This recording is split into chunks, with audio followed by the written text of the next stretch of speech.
Let's go. Welcome, everyone. My name is Deshaun. I'm known as Deshaun, the Auto Advisor. This is Car Shopping Questions and Answers. We do these streams throughout the week to make sure that you have the information you need to save more money on cars than everyone else is saving. That is the big issue. A lot of people are overpaying for cars. They don't know it, but we know it.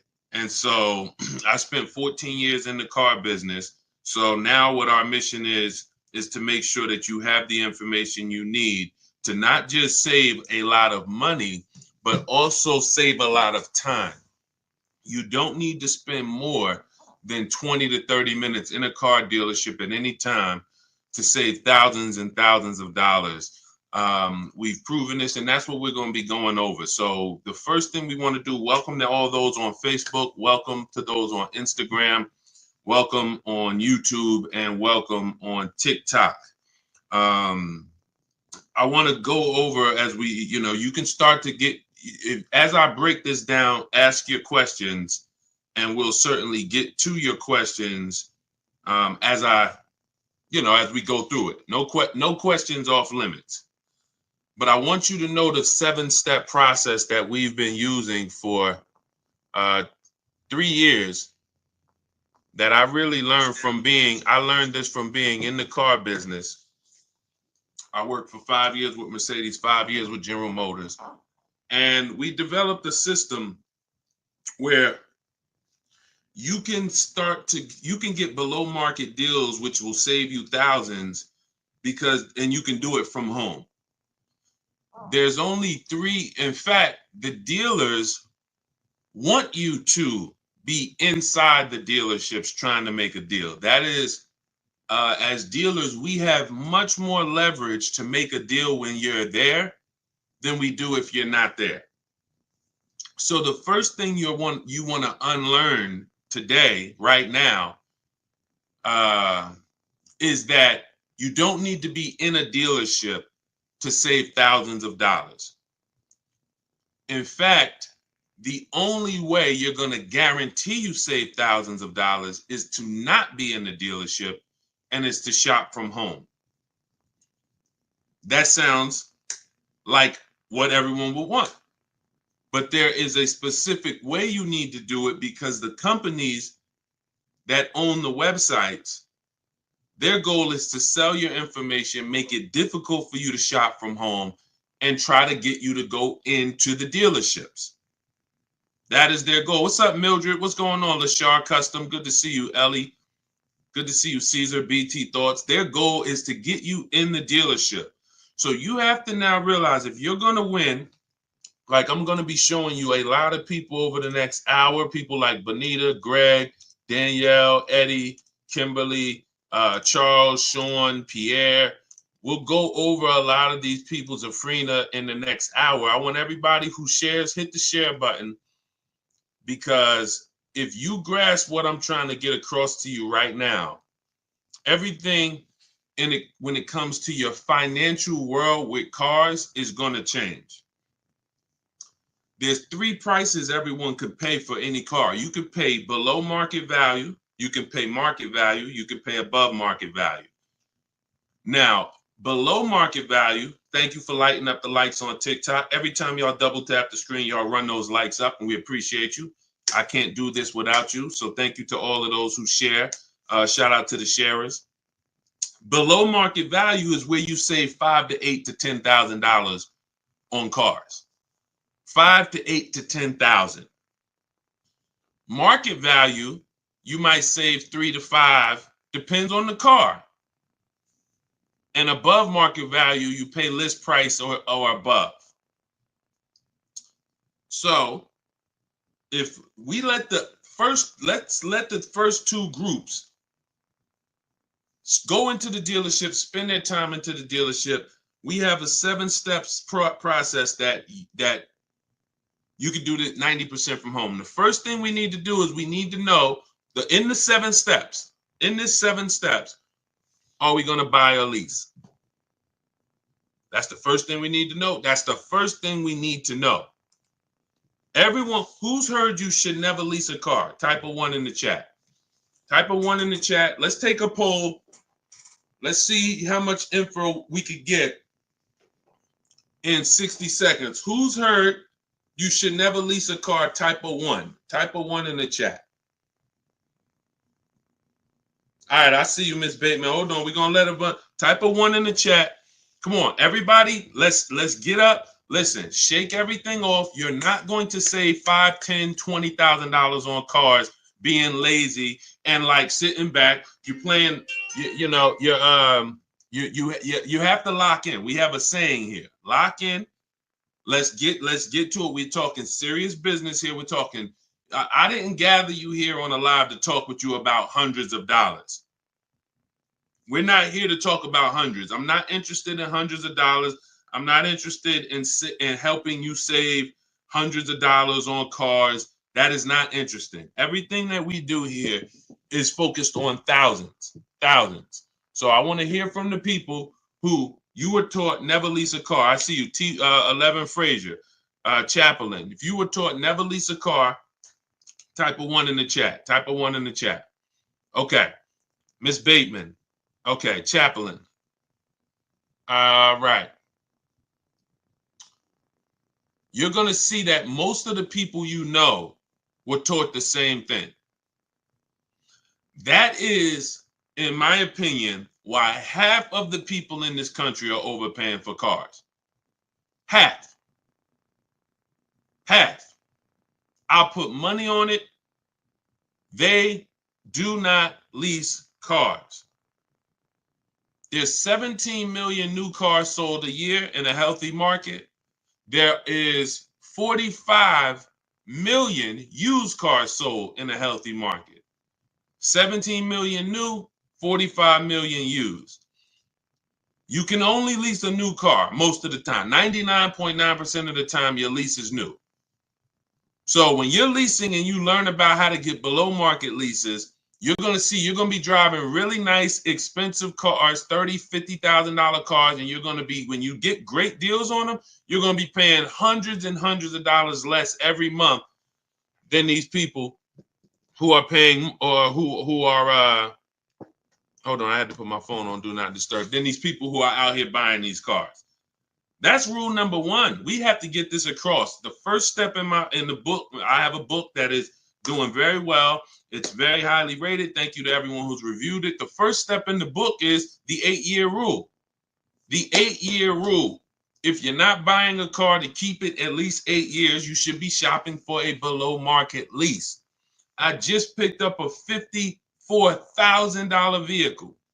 $54,000 QX. QX60. I gave them $1,200. My payment's $499 a month. Every lease I've ever had has been what we call a 1% lease deal. We can't, when you have, we'll get to that. I see you have bad experience leasing. We're going to get to that. I'm glad you said that. Remind us to come back to that. Nothing we can't get to the next stuff. We can't get to how to shop dealers and get thousands off until we get past knowing we should be leasing cars if we're not keeping them 8 years. This is rule number 1. I'm paying $499 for a $54,000 car. Deshaun, well, I drive 15,000 miles per year. Well, if I wanted to drive 15, I would be paying, instead of $499, I'd be paying probably $530, and I'd be driving 15,000 a year. Deshaun, well, I drive 18,000 a year. Okay, I'd be paying probably $560, and I'd be driving 18,000 miles a year. It's not about how much you drive. The people who taught you about leasing, they owe you money. They have cost you thousands and thousands of dollars that you can never get back, unfortunately. But I'm the bad news first person. I'm not the person who says, oh, you're doing so good, let me help you do better. No, I have to tell you, you are overspending by $200 to $500 per month because you don't understand leasing. $200 to $500, and you're driving older cars 3-year-old cars, 5-year-old cars, 7-year-old cars for the same prices, where if you just learn how to get great lease deals, you could be driving them with no money down. Let's get this out the way. Everything I'm teaching is in my new digital book. It's called Cars from Home, 7 Steps to Saving Time, Money, and Avoiding Dealerships. We are talking about step 1, the 8-year rule. If you are not buying your car to keep at least 8 years, you should be shopping for a below market lease deal, not a purchase. And you're going to save thousands and thousands of dollars just doing that. Before we talk about getting great deals, shout out to Facebook. Y'all quiet on Facebook and YouTube. Type 1s on Facebook and YouTube. Let me see where y'all at on Facebook. Let me know if you are clear, you're following what I'm saying so far. Type 1s in the chat. Leasing versus buying is the thing that has probably cost you the most money in your life on cars. More money than not being a good negotiator. Leasing versus buying has cost you more money than that. You're not keeping your cars 5 to 8 years. Instead of 17 million new cars a year sold in America, that number, 17 million, that number should be like 35 million. Because people are not keeping cars. They should not be tying up their money in cars. Let me give you an example. Stay by your keyboard, answer this question that I'm about to ask you. You go today, you drop $35,000 on a car, on a used car. Let's say it's a 3-year-old car, $35,000 on a 3-year-old used car. What is that $35,000 cash that you put in that car? What is that car going to be worth in 5 years? That $35,000 used car. What is that cash worth in 5 years? Throw some numbers out there. Let's go. Come on. I know I have some smart people on here. Let me talk to the people who, you don't have to be a genius to follow what we're talking about here. I would stand the reason that if we have some high schoolers on here, this is your first time buying a car, you're gonna learn more than our parents ever learned on this short conversation we're having. But I need you to tap in. All right, I see you. $5,000. I see you. $8,000. I see you. Enjoy life. $15,000. Okay, so check this out. So $35,000 that you trapped in a car. $35,000 that could have been in a piece of real estate. $35,000 that could have been in the stock market. It's trapped in a car. Not only when you go back in 5 years, can you not take the $35,000 out? It's not even $35,000 anymore. It's now worth 5 or 10 or 15. The depreciation is drastic and it's unforgiving. And the only people who should be buying cars are people who are keeping them until the wheels fall off. 10 years, 12 years, 15 years. Because that's how you get your money's worth out of them. You can't put 35 into a vehicle. It drops in value to 12. And then that's when you go and trade it and you do it again with another vehicle. This is how you are structuring your deals. And this is why, besides not saving the money, we haven't even gotten to that step yet. Getting the money off and the discounts. We have to understand structure first. I leased my first car. I was 22 years old. I was leasing a $20,000 or $21,000 Pontiac G6. I was paying $256 a month. It was the best thing in the world. How many of you, as your first car, instead of you paying $400 or $500 a month, or instead of having some $200 or $300 a month hoopty, or instead of buying some $1,500 a month cash vehicle, would have liked to have it where you could drive a new car for $256 a month plus your insurance? Maybe your parents help you out with the insurance. Maybe your parents pay the $200 a month, $200-300 a month, whatever it's good, the $200 a month insurance, and you pay the car payment. This could be better than you putting your child who's in college in a 10-year-old Honda that might still end up breaking down. It's not even a question. It's not even a question. Look at India. India got the Hyundai Elantra Limited for $365 a month. Look, the Hyundai Elantra Limited with the leather, 36 months, $12K, $365 a month, no money down. Look, this is what we do. She ain't going to a dealership to get that done.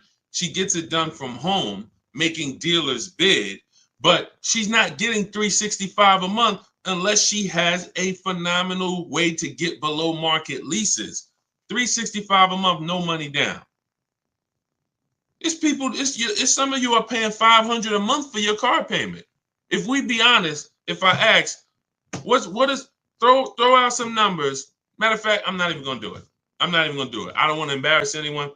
I know I know. I'm in the industry. I've been in the car business since 2016, since 2006. I know what the data says. I know what the data says. I know what the average car payment is. These things are happening because you were never taught deal structuring. You were taught by a bunch of people who never understood leasing that, hey, don't tie up that car, you're renting it. You want to buy that depreciating asset that's going to be worth half of what you're buying it for in 3 years. It's going to be worth 70, it's going to be worth 25% of what you're buying it for in 6 years. And then after that, it's going to be worth probably about 10%, 15% of what you bought it for, but then it just stays there. It'll never go below 10, 15%. It'll stay worth $5,000 forever. It could be 12 years old. It's going to still be worth, $3,000. That's the whole point. That's when you beat depreciation cars. That's your goal. You buy your cars. You don't lease your cars if that's your goal. But you should not, if you're not ready for maintenance and long-term care and investing in your vehicle and paying and keeping it a long time, then you're spending thousands of dollars buying these vehicles. You should not be buying them. Okay, so all of this is laid out in my new digital book. It's called Cars from Home. We're going to get to some questions. We know we got a lot of questions. I see you all. We're going to get, Dolan's going to start pulling your questions in about 2 minutes. So you can type your questions now. Hang on, Dolan, not quite yet. Everything we're talking about, that's step 1 in the Cars from Home 7-step process. So step 1 is the 8-year rule. And if you're not buying your car to keep it 8 years, you should be shopping for a below market lease. If you're keeping it at least 8 years or more, you should shop for a purchase. My new digital book spells out our entire system. It's the ultimate blueprint to do it yourself. Car buying, leasing, new cars, used cars from home. Hence why the name is called Cars from Home. So you can get a copy of it. It's normally $97. You can get a copy as part of my welcome offer to you. You can get it for 75% off, but it's only for 30 minutes. So you can get to my TikTok bio. As long as the timer hasn't hit 0, click the button in my TikTok bio. There's a link there in my Instagram bio, the YouTube comments, or the Facebook comments. And as long as you get there before the 30 minutes, you get a copy of Cars from Home. 7 steps to saving time, money, and avoiding dealerships for $24 instead of the $97. Now, as soon as you pay, make sure you screenshot the thank you page. There's a big, it says screenshot this page because some of you type your email incorrectly, and then we can't email your book because you typed the email wrong. So you'll have my support team's email. They're there Monday through Friday.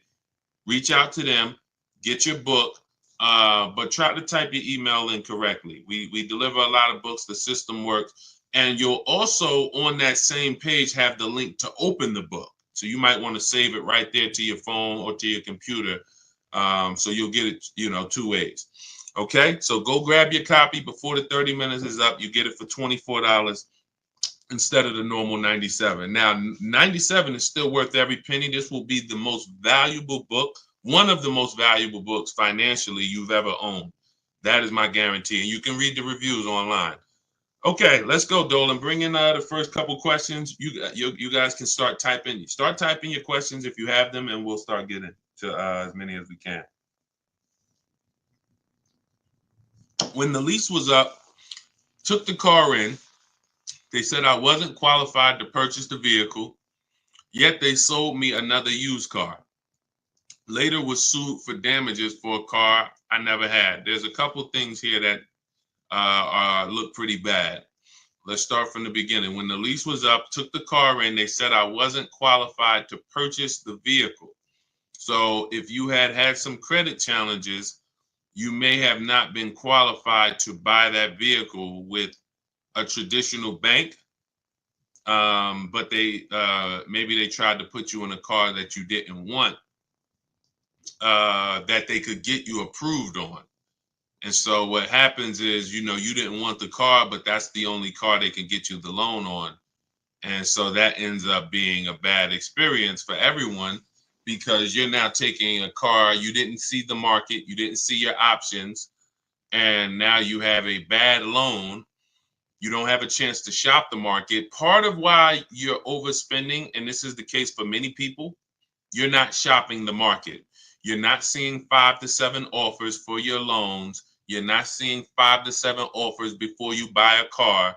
You're not seeing 5 to 7 offers before you trade your car. That's most of the problem. You're not shopping the market. This is all things that can be done from home. That's what we teach, but it's simple to do. You just have to unlearn that old process of what you were taught. So yeah, it just seems like from the get-go, you should have been following a plan of someone that doesn't have perfect credit, and then you would have followed whatever options you had, whatever your best options would have been at that time. That would have been the plan for you. But it should be things that a person with 720, a person with 700, a 700 score can qualify for most leases. A person with a 600 score can't. So the person with a 600 score should not have the same plan as the person with the 700 score. That's why in my digital book, there are paths for people who have the 600 score, for people who have the 800 score, for people who want to pay cash. Everyone's plan is not the same. But yeah, that was the first thing.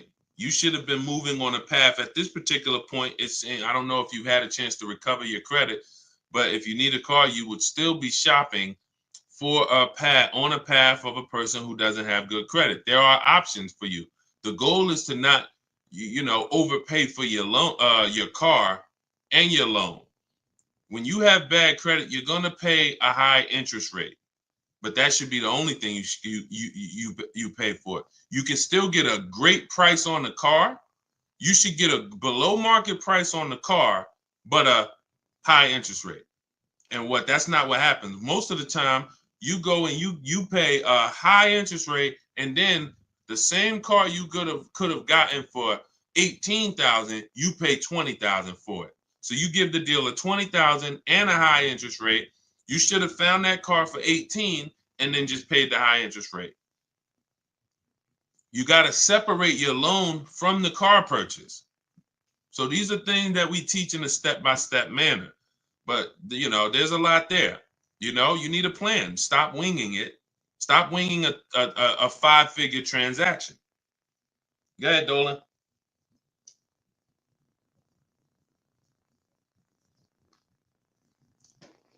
If I lease a 2020 Toyota RAV4, what should my payment and residual be? We don't focus on residual.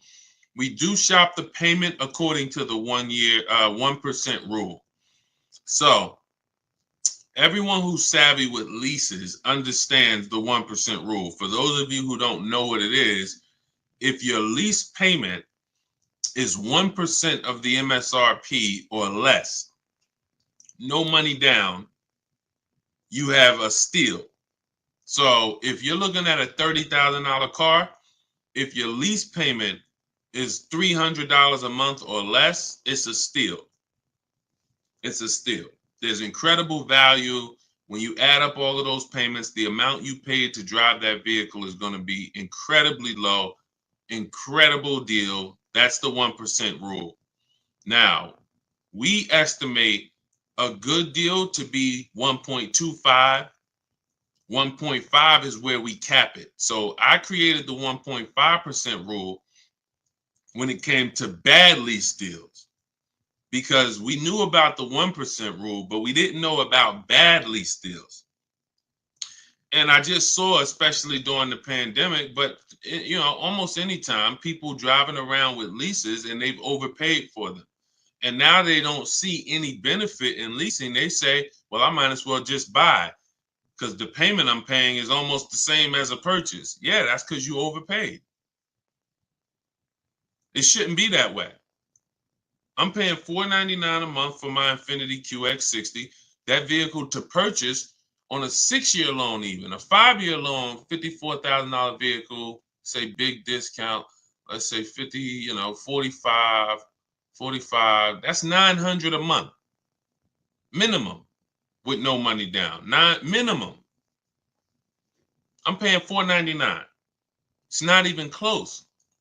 So yeah, when you're not getting below market lease deals, you can't. Yeah, you drive. Now if I took that same price and I put the 1.5% rule in, where you take the MSRP, you take the total MSRP. Whenever you look at a vehicle that you're thinking about leasing, you want to take the total MSRP. Let's say it's $40,000, and then we know what the 1% rule would be: $400 a month. So 1% rule would be $400 a month.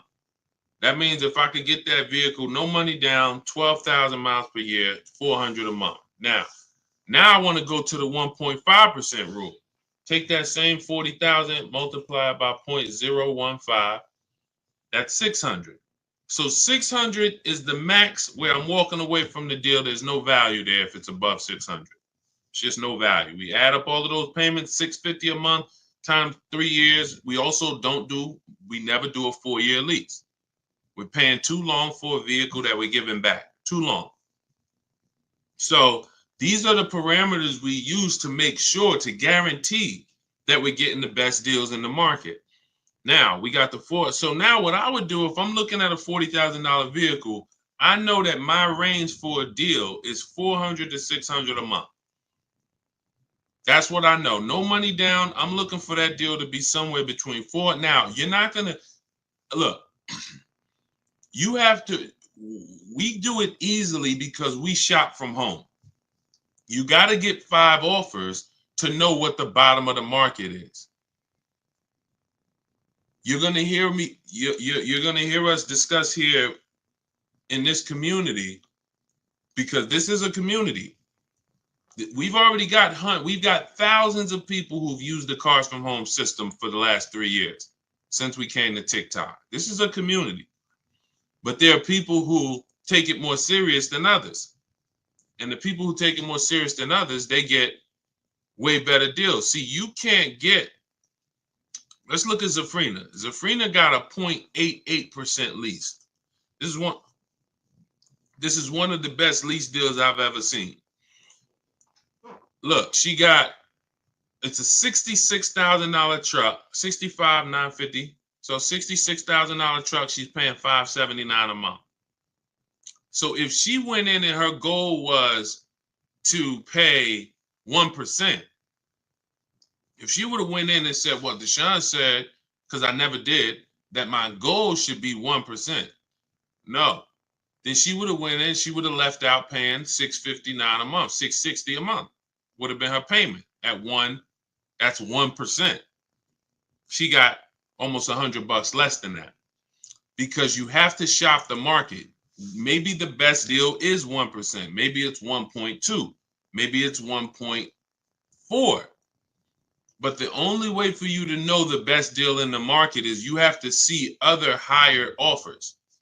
When you're sitting here, and this is the peace of mind you're going to have using the Cars from Home system. When you're sitting here and you're looking at 5 offers or 7 offers, you are going to love how easy it is to pick the best offer. It's beautiful. All you're doing is looking at those 5 to 7 offers. When we're looking at used cars, we're looking at used cars and, narrowing it down to our top 5. And we're looking at the price range from the low side of the market to the high side of the market. And we pick the best one. When we're looking at new cars, we're getting 5 to 7 offers from home using a computer, talking to these dealers through their website. Never got to talk to them, just sending them what we want and communicating with them by email. You need a separate email to do this because you don't want dealers mixing with your personal email, and you're getting 5 offers, maybe 7. And next thing you know, you're like Sean and you're like Zafrina and you got a 0.88% lease. Or Sean got 20,000. Kimberly got $20,000 off of her Maserati that she was bought. Look, this was one of her offers.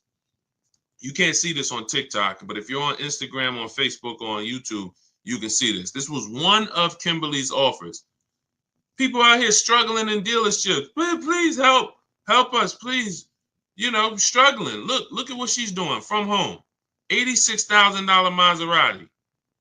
Total savings $20,700. Saving more money from home than somebody could ever negotiate. This is how you get the best deals. It happens from home. So everything that we're teaching, everything we're talking about is in my new digital book. It's called Cars from Home. 7 Steps to Saving Time, Money, and Avoiding Dealerships. It's already 5-star rated. You can Google it. Thank you to everybody who has taken the time to review the book, to rate it on Goodreads. It does mean a lot. And the book's normally $97. It's a digital book, so you can have it in your inbox immediately. But as part of my welcome offer, you can get your copy for 75% off, which is $24. But it's only for 30 minutes. So if you get to my TikTok bio, my Instagram bio, the YouTube comments, we have or the Facebook comments, you can get your copy for $24. Now, also what you'll see there is for those of you who prefer a done with you type learning, you would rather work together with me, there's an option in there for you guys to look into that. Depends on, now everyone's not going to qualify for that. In my book, that's the blueprint for everybody. Bad credit, high mileage drivers. Ask questions because we haven't, Dolan, I know you got more questions, so we'll get to them. But hold on, keep that there. But I want you to know the blueprint for bad credit is different, than the blueprint for high mileage drivers. If you drive 18, 20,000 miles per year or more, there's specific things you cannot do. You're losing way more money. Way more money. Thank you, Sailor Moon fan. Great cartoon, by the way. Great name. You're losing way more money than the average person is losing. All of the losses I just talked about, you high mileage drivers, you are losing thousands more than the normal people because you're depreciating the car way faster than everyone else is. So there's specific strategies on how you want to approach your car purchase in there. Negative equity. Some of you bought cars in the last 3-4 years that you need to replace or you're trying to replace, and you have, $3,000, $5,000, $10,000 in negative equity. That's a specific strategy. Some people don't have to deal with that baggage. So this is why the book, the blueprint, is everything you need to get below market deals. But for those of you who would like to shop with me and look at coaching, you see me share a lot of the people who work with me in our Facebook group. We have over 1,500 people in our Facebook group in the last 3 years. You can get that information by clicking the same link in my TikTok bio, Instagram bio, the YouTube comments, or the Facebook comments. But you're going to click the link that says shop with me, Deshaun. So other than that, let's bring in, but that wraps up your question. We don't focus on residuals. We focus on shopping by the percentage when we're shopping for a lease. Specifically, we are focused on shopping by the percentage. When we review our offers, we're reviewing them by the percentage in comparison to the 1% rule. Okay, great question. Go ahead, Dolan. Shout out to the sharers. Shout out to everybody who's hitting the like button. We appreciate you. Let me take some time and shout out the sharers on TikTok is the only platform that shows me the sharers. Thank you, Denisha Gills. Appreciate you sharing. Elizabeth Lewis, thank you for sharing. Appreciate you, Baby Skate. Thanks for sharing. Silas Richardo, thanks for sharing. CJ, thank you for sharing. Cookie Monster, thank you. Thank you for sharing. Appreciate you. Thank you, thank you, thank you so much. Okay, thanks for sharing the broadcast. If anybody else shared, I appreciate it. But TikTok, they're the only ones that show me the names of the people who shared. Okay, Wilfredo, still reading the book, by the way. Awesome. We'll pull, if he had a question, let's pull that in as well. All right, Jaleesa speaks. Is there any car brand that you would deem to be most liable and or the best long-term investment for transportation? Well, there's several that have a history of long-term reliability. Honda and Toyota, they have led the quality, two things, quality and low cost of ownership. They've led those charts for so long, Honda and Toyota. Now, if you say, well, you want to go with something a little more fancy, then you would go Acura and Lexus, which is Honda and Toyota's luxury brands. Now, at the same time, if you're open to other vehicles that have a long warranty, Kia and Hyundai have the longest warranty in the industry, and they're making some incredible vehicles lately. They're really, really penetrating the market.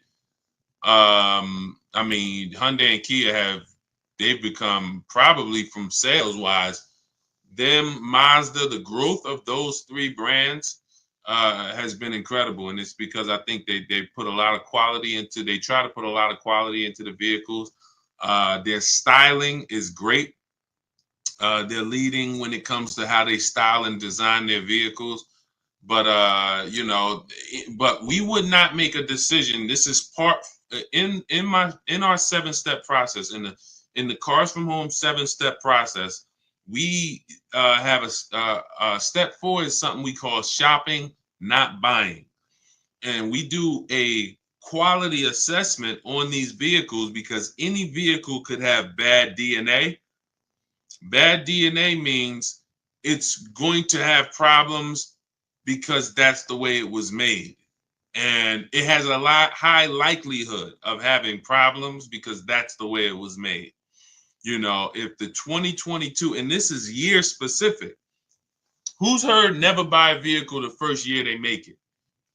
Who's heard that? This is a saying that, you know, it was wisdom from back in the day.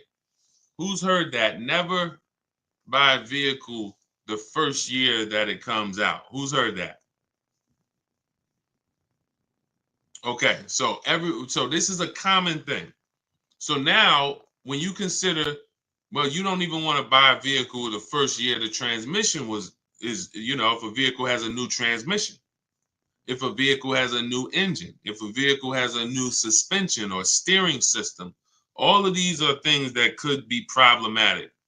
So that's why we always want to check and type in the specific name and the year of the vehicle we're looking at. So Jaleesa, if you're looking at the Cadillac XT6, you would type in 2020, whatever the year is, 2022 Cadillac XT6. If you're looking at a new one, you would type in 2024, 2025 Cadillac, 2026 Cadillac XT6.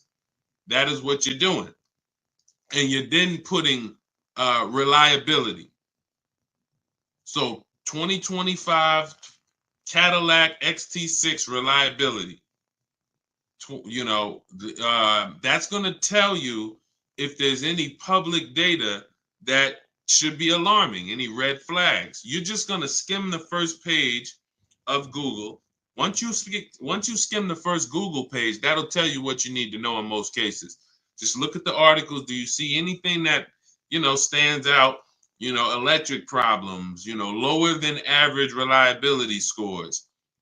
You want to do this for reliability and initial quality. 2024, 2025, 2026, Cadillac XT6, initial quality. This is so simple. These things I'm telling you, because we get cars in 90 minutes, 2 hours. We get these deals. Listen, everyone's not taking a long time. When they're using, look at Ansley's deal. He said, I started the process Saturday, accepted a deal Monday.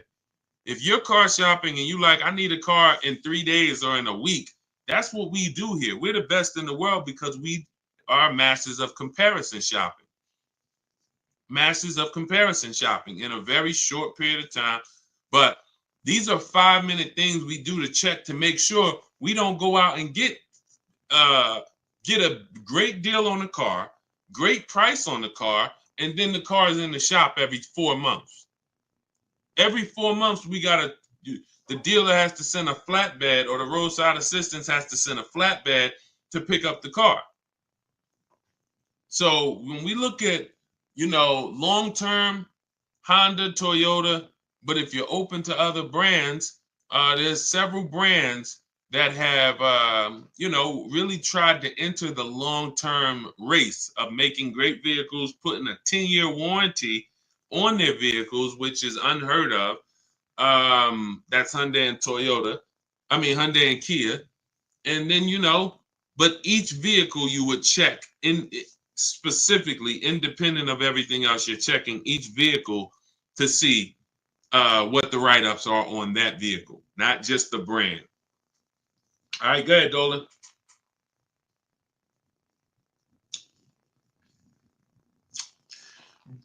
Brand new to you and you're live. Welcome. What's a basic credit score needed to start with a lease? Usually, I would say above 660. You can, but it's not just score. If it's profile. So let's say you are 660. One of the strongest things that you can have on your profile is on-time car payments. When people see on-time car payments, banks feel much more comfortable. If you were just paying $400 a month for 2 years on time, they feel much more comfortable giving you a $400 a month lease payment. Now, another thing, you're not wait, let me go here first. So if you have a strong profile, which is one of the heftiest things is a on-time car payments for the last 2 years, or high income, predictable income, high salary, high income. So you got a 640 score, but you make 120,000. That's part of your profile. But I like to see people get out of that manipulation zone. That manipulation zone is anywhere from 660 to probably about 650 to 680. Once see that manipulation, they might tell you didn't get approved tier 1. That's why you got to have backup offers. So if somebody tells you didn't get approved tier 1, they might say, oh, the payment goes up $100, but it's not supposed to go up $100. Maybe it's not even supposed to go up. They're just taking a shot at you because they know you don't know better, but you got a second offer. Hey, well, look, I got to check with the second offer. Can you call and see? And we do all of this from home. I even have a script in my book for what to say when they tell you you're not approved tier 1. Now, I don't have many scripts. Most of the scripts we use, if not all of them, are for talking to managers. We're not speaking to car salespeople. So we are using scripts. The only time we're speaking with car salespeople is if we're setting up a test drive. And once we set up that test drive, that's it. Obviously, when we come in to pick up the car, a car salesman is going to help us. But all of our everything is done from home. Nothing is done with salespeople. And really, there's no talking. So if you're somebody who you don't like talking, you don't want to try to remember what to say, then the Cars from Home system, you're just like the people who've come before you. Teddy, none of these people like talking to dealers, going to dealers. Look, Jen, Rosalie, You know, I think we get a balance of men and women. Tasha, Pierre, Ansley, you know, and you see that you could see their deals. You know, some of you could see their deals. So the point is, you know, all of this is in the blueprint that I wrote. It's called Cars from Home. It's my new digital book. Cars from Home: 7 Steps to Saving Time, Money, and Avoiding Dealerships. We spent a lot of the first 20 minutes talking about the first step in our process, which is leasing versus buying. If you missed that, you could go watch the replay on some of these other platforms. You cannot get great deals if you don't understand. Stop buying cars if you're not keeping them 8 years. You are losing thousands and thousands of dollars. There's no way. We went on it. You know, we'll go deep on it on another stream, but you can watch the replay. There's no way for you to get a great deal. That's probably why some people are asking about, you know, wanting to make sure that they have the credit to lease, because that's what we spent the first 20 minutes really hammering, is that, you know, in my opinion, I think 30% of the population is buying when they should be leasing, just because they don't understand it. They don't understand how to structure their lease, pick the correct mileage, and they don't understand how to shop for leases to make sure they don't get they're not overpaying for a lease. So, but yeah, everything is laid out in my book, step by step. You're going to know exactly how to get below market lease deals, below market new cars, below market pre-owned cars. These are different strategies. Bad credits in there. You don't have to worry. You have an exact path for if you have bad credit, high mileage, negative equity. And normally the book's $97, but as part of my welcome offer, you can get yours for the next 30 minutes for $24, 75% off. That's my welcome offer for 30 minutes. So go grab yours. In my TikTok bio, there's a link. My Instagram bio, there's a link. The YouTube comments or the Facebook comments, get there before 30 minutes. You got your copy for $24. You can see by the reviews, if you Google the book and read the reviews, the book is worth every bit of $97. But, you know, if you get there before 30 minutes is up, $24 is better. Make sure as soon as you pay, you screenshot the thank you page. Sometimes you type your email wrong. We're going to email you a copy, but we have a great email system, but sometimes the email is wrong. Make sure you check your spam for the book. Sometimes if you don't see that book in 5 minutes, check the spam or the junk folders. But then you'll also have my support team. As soon as you buy the book, screenshot that page that has my support team's email. Monday through Friday, reach out to them, and they'll make sure you get your book. You also, lastly, as soon as you pay, there's a link for you to open your book right on the page there. It'll say, click this link to open your book, and you can save it right to your phone or to your computer. Okay, for those of you who want to look at shopping and seeing if you qualify to shop together with me, we have a program where you can just go to those same links and you can hit Shop with Deshaun, see if you qualify, and watch that short video, and then we'll let you know if we can work together in a different learning format. We always like to say, we're going to make sure the information is available for you, but everyone learns differently. Some people, you're a do-it-yourself person. Some people, you're a do-it-done with you person. You like to do things with community. That's why we have over 2,000 people with you that have come before you. We have over 1,500 people in our private Facebook group. We have dozens of people on our private Zoom calls. That might be better learning style for you to learn the Cars from Home system. It doesn't matter. You might be able to just sit and watch the lives and just watch our live stream, put it together, piece it together, and you're getting below market deals that way. It doesn't matter. We just want to make sure that you have what you need to get below market deals. All right. Go ahead, Dolan. Let's go. If asked, would you go with someone to purchase a vehicle? So we actually have, we're testing a new program. It's not even a test. We've tested it already twice in the last 3 years. We have to make sure, we had to make sure before we launched this done for you solution that we had the team and the staff. So that program is not a program that we can let everyone into, and it's not a program. It's sometimes we're going to have to close it because we can only take a few people at a time. But if you go to those links, you'll also see a button that says shop for me. You can also visit the same links in my YouTube comments, Facebook comments, the TikTok bio or the Instagram bio. You'll see a button that says shop for me, and that you can book a call. You book a call with the team and see if you qualify for the shop for you. So as I said, there's no excuse. There's no excuse for anyone to be overpaying for cars at this particular point. You have tons of free information that I'm going to put out. You can get your questions answered on this stream. You can write all of this stuff down. You can watch 30 live streams, piece it together, and you will get the same deals that you're seeing a lot of people get that I share, and the same deals I'm going to get. Or you could get the blueprint, get your copy of Cars from Home, 7 Steps to Saving Time, Money, and Avoiding Dealerships, and you have the written blueprint, step by step, for all types of car deals, leases, purchases, new cars, everything. Or we could do it for you, or we could do it with you.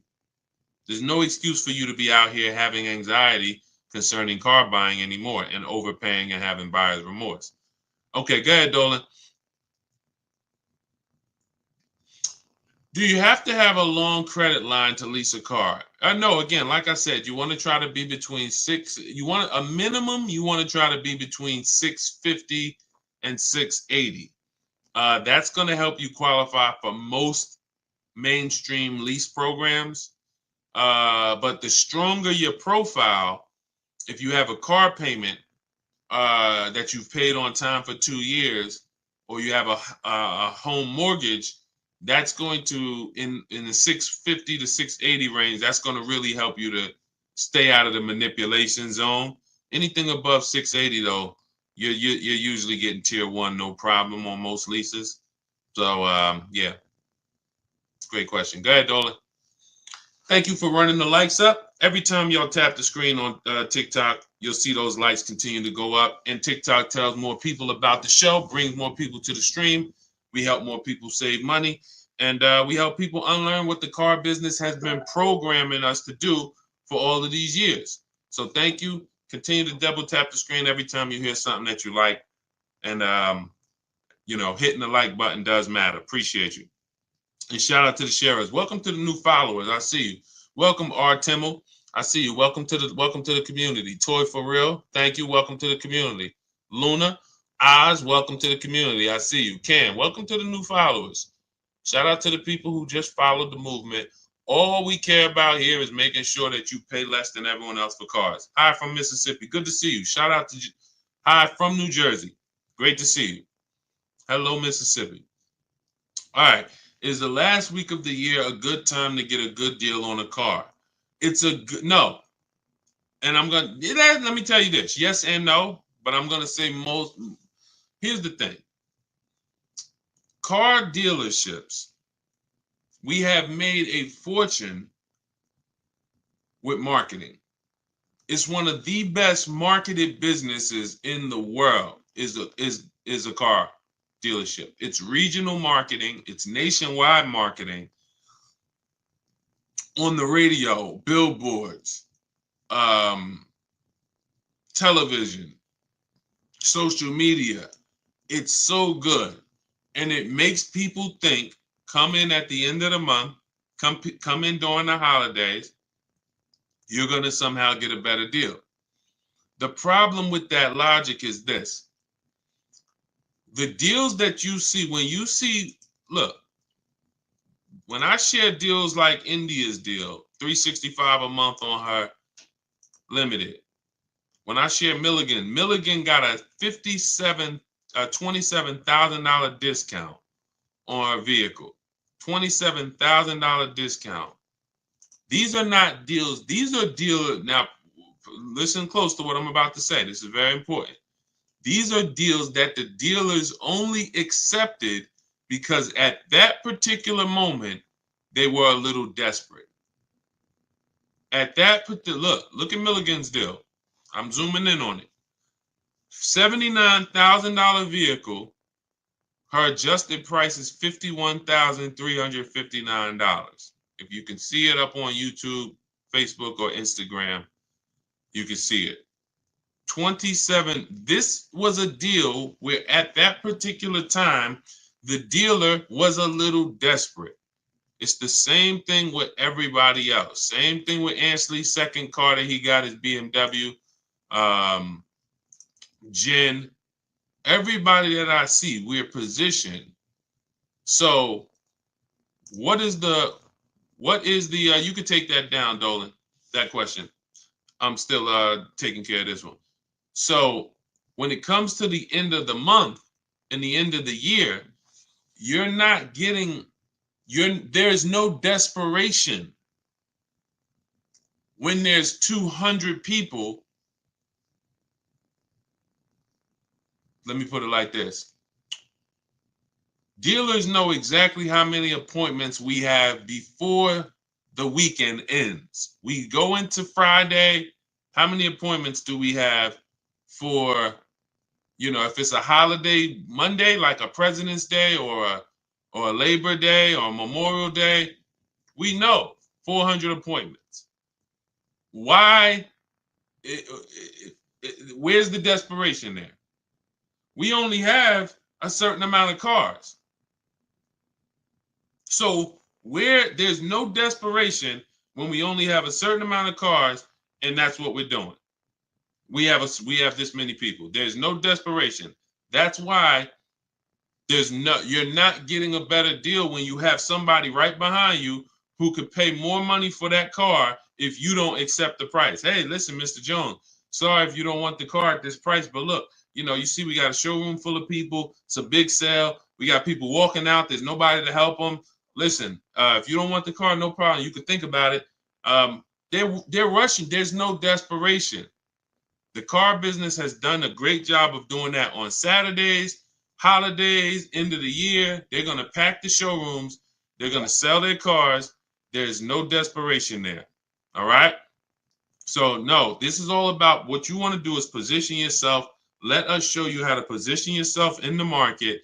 Get the questions answered that you need answered. Make sure that whether you're buying a new car, used car, or a lease, you are positioned and you know the market. You've seen the 5 to 7 options so that you are paying less than everyone else. You're guaranteeing it. You're not hoping. You're guaranteeing it. There's a very big difference between using the Cars from Home system to shop the market so that you can guarantee savings, guarantee the biggest discount, than going in and negotiating with one dealer or two dealers. We're going to show you how to negotiate online with 25 dealers without ever talking to them. We're going to show you how to look at used cars like we're shopping on Amazon and narrow it down. And then verify if there's any fake sellers or bogus sellers that are charging, fake fees that they shouldn't be charging. We do all of this from home. Your power is home. So all of this is in my new digital book. You can get your copy as part of my welcome offer for 75% off. It's normally $97. It's called Cars from Home, 7 Steps to Saving Time, Money, and Avoiding Dealerships. You should not be in a dealership more than 20 to 30 minutes. And we never talk numbers in the dealership. You can get your copy for 75% off, which is $24, but it's only for 30 minutes. It's normally $97. You can get to my TikTok bio, my Instagram bio, the YouTube comments, or the Facebook comments. Grab your copy, 75% off. That's $24. Make sure you screenshot the thank you page so you'll have my support team's email Monday through Friday. Just in case your book doesn't come, you type your email wrong, you have my support team's email. But that email is not for questions. It's just for you making sure you get your book. All right. So let me hop off. Great live today. Great chat. We went deep on a lot of subjects. I look forward to seeing all of you inside. If you're working with us, I look forward to seeing you on the next stream. And God bless you. Keep up the great work. And let's keep unlearning and relearning so we can keep this money in our bank account. Keep these thousands in our bank account and out of these cars. All right. God bless y'all.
All right, I'm excited today because I am fresh off buying a couple cars myself. You know, I've been teaching for years how people can just, if they learn, get incredible car deals from home without spending hours in car dealerships. Just got my father a vehicle, um, Hyundai Palisade he picked up last night. I got an Infiniti QX60 2 weeks ago, $8,000 off the price of the vehicle. I don't know exactly how much he said because I didn't look at how much off on that Hyundai. I do know there's no one driving a Palisade less than him. You got a $48,000 Palisade, $499 a month, $49,000. These require huge discounts. What's up, Michelle Morris? What's up, Stevie P? This stuff is the stuff that I mean, we literally, even as my dad was picking up the vehicle, he was just like, man, you know, you really do this stuff. And I'm like, you know, and I've gotten cars for him for years, you know what I'm saying? I've gotten cars for him for many years. But to see that many of you, here's your problem. You're totally impatient. I want to help you through that. That's why every time you see me, you see unlearn, relearn. But what I find is that you guys, unfortunately, you've been programmed. And I can't say it nicer than that. I need to let you know, as a former car salesman for I've been in the car business since I was 22, 2006. I've worked for the biggest brand in the world in Mercedes and the top 3 dealerships in the nation at Ray Cattina and Edison. Yankee Stadium, 2011, where you know $300,000 was what most people were making who had been there. So I came at 28 into the top of the top. I'm telling you as an insider that you can do this. You can do everything that I teach. You can do everything the people that have learned from us teach. You see, I'm going to be sharing dozens and dozens of people beside myself, but because I just got a couple cars, obviously I'm going to come on and talk about the money we just saved right here. These both deals that I just made were made right here. Where you see me at, where I do these streams from, if I showed you my emails, you would see, wow, Deshaun, all the work was done right here. That's how I want you moving. That's why our entire system is called Cars from Home. It's a mindset. It's not just a process, it's a mindset. I saw people in those dealerships as I was picking up these cars and they were miserable in there, sweating and I mean, some of them outside smoking cigarettes, stressed. This is like, you're literally giving a company 5 figures, $10,000 to $100,000, and you're outside like this. So what we're going to talk about over the next hour is the Cars from Home system, how it's been. This is proven. What we got to get you to is to where you believe in yourself. See, I don't have a problem when people don't believe in me because there's so much about me out there. It's proven. Somebody can say, hey, go here. Do you realize Deshaun, the auto advisor, is the only person that you can find, if you look, hundreds of people who use his stuff and actually save money from home. So it's not that I'm not trustworthy. It's not that when you see people who we share in our streams, Tope and Bonita and Greg and Danielle and, you know, all these people sharing their car deals, it's not that you don't believe that these are real car deals. It's not like you're saying, hey, did he make those up? It's not that. We got to get you to believe that you can do this. And that's what we want to talk about, is how simple this is. We obviously will answer questions, so you guys can start typing your questions. We'll get to as many as we possibly can. But I want you guys to know that this is something where you can leave your strategies at the door. Everything we'll be teaching today is out of my new digital book. It's called Cars from Home, 7 Steps to Saving Time, Money, and Avoiding Dealerships. It's the entire blueprint. So it's the step-by-step blueprint to get the results that I get, that the hundreds of people that you have seen get, and for you to have anxiety-free, buyer's remorse-free car deals that save you thousands and thousands of dollars. So if that's something that you are interested in, hit the like button so I know who I'm talking to. Hit the like button, keep tapping the screen. On TikTok, if that's something that you're interested in, let me know I'm talking to the right people. Let me know I'm talking to the right people. Raquel, what's up, Sally, Tawana, Gummy Bears, let me know I'm talking to the right people. Okay, double tap the screen. All right, am I talking to the right people? Am I talking to people who care about their money, who like to shine? Give me the strategies. Don't hold back. Let's do this. I care about my money. I see it. All right, y'all keep running those likes up. Okay. While we're on the stream, you guys can get your copy of Cars from Home, 75% off. It's normally $97. That blueprint that I'm going to be talking about, it's in my TikTok bio. It's in my Instagram bio. We put a link in the comments on YouTube and a link in the comment on Facebook. That's going to get you 75% off. So you won't pay the $97. You get there before the 30 minutes is up because it's only for 30 minutes. You get it for $24. It'll be in your inbox by the time we finish the show. And you can also now screenshot that thank you page, and you'll see as soon as you pay, there's a link at the bottom of that page to open the book. So you can save it there, save it to your computer, but I also email you a copy. Okay, Dolan, let's get the first question in. Guys, you can keep typing your questions as we go through the show. Love the book. Thank you, JC. I was wondering, can you use the same strategy you teach also when trying to get a below market lease on an exclusive car that will need to be ordered to get all the options I want? If I'm ordering an exclusive car, right now we're using this, we're shopping for a customer with a Range Rover Autobiography. Doesn't matter. I'm talking to dealers in our team is talking to dealers in six states. Exclusive, more reason to actually use competitive shopping because the numbers are larger. When you see the premiums that some of these dealers are charging for exclusive cars, $100,000, $50,000 over list price, the potential for you to save or overpay is greater. So absolutely, competitive shopping is something you should do with any vehicle from whether it's a Hyundai Elantra base model or whether it's a $400,000 Lamborghini.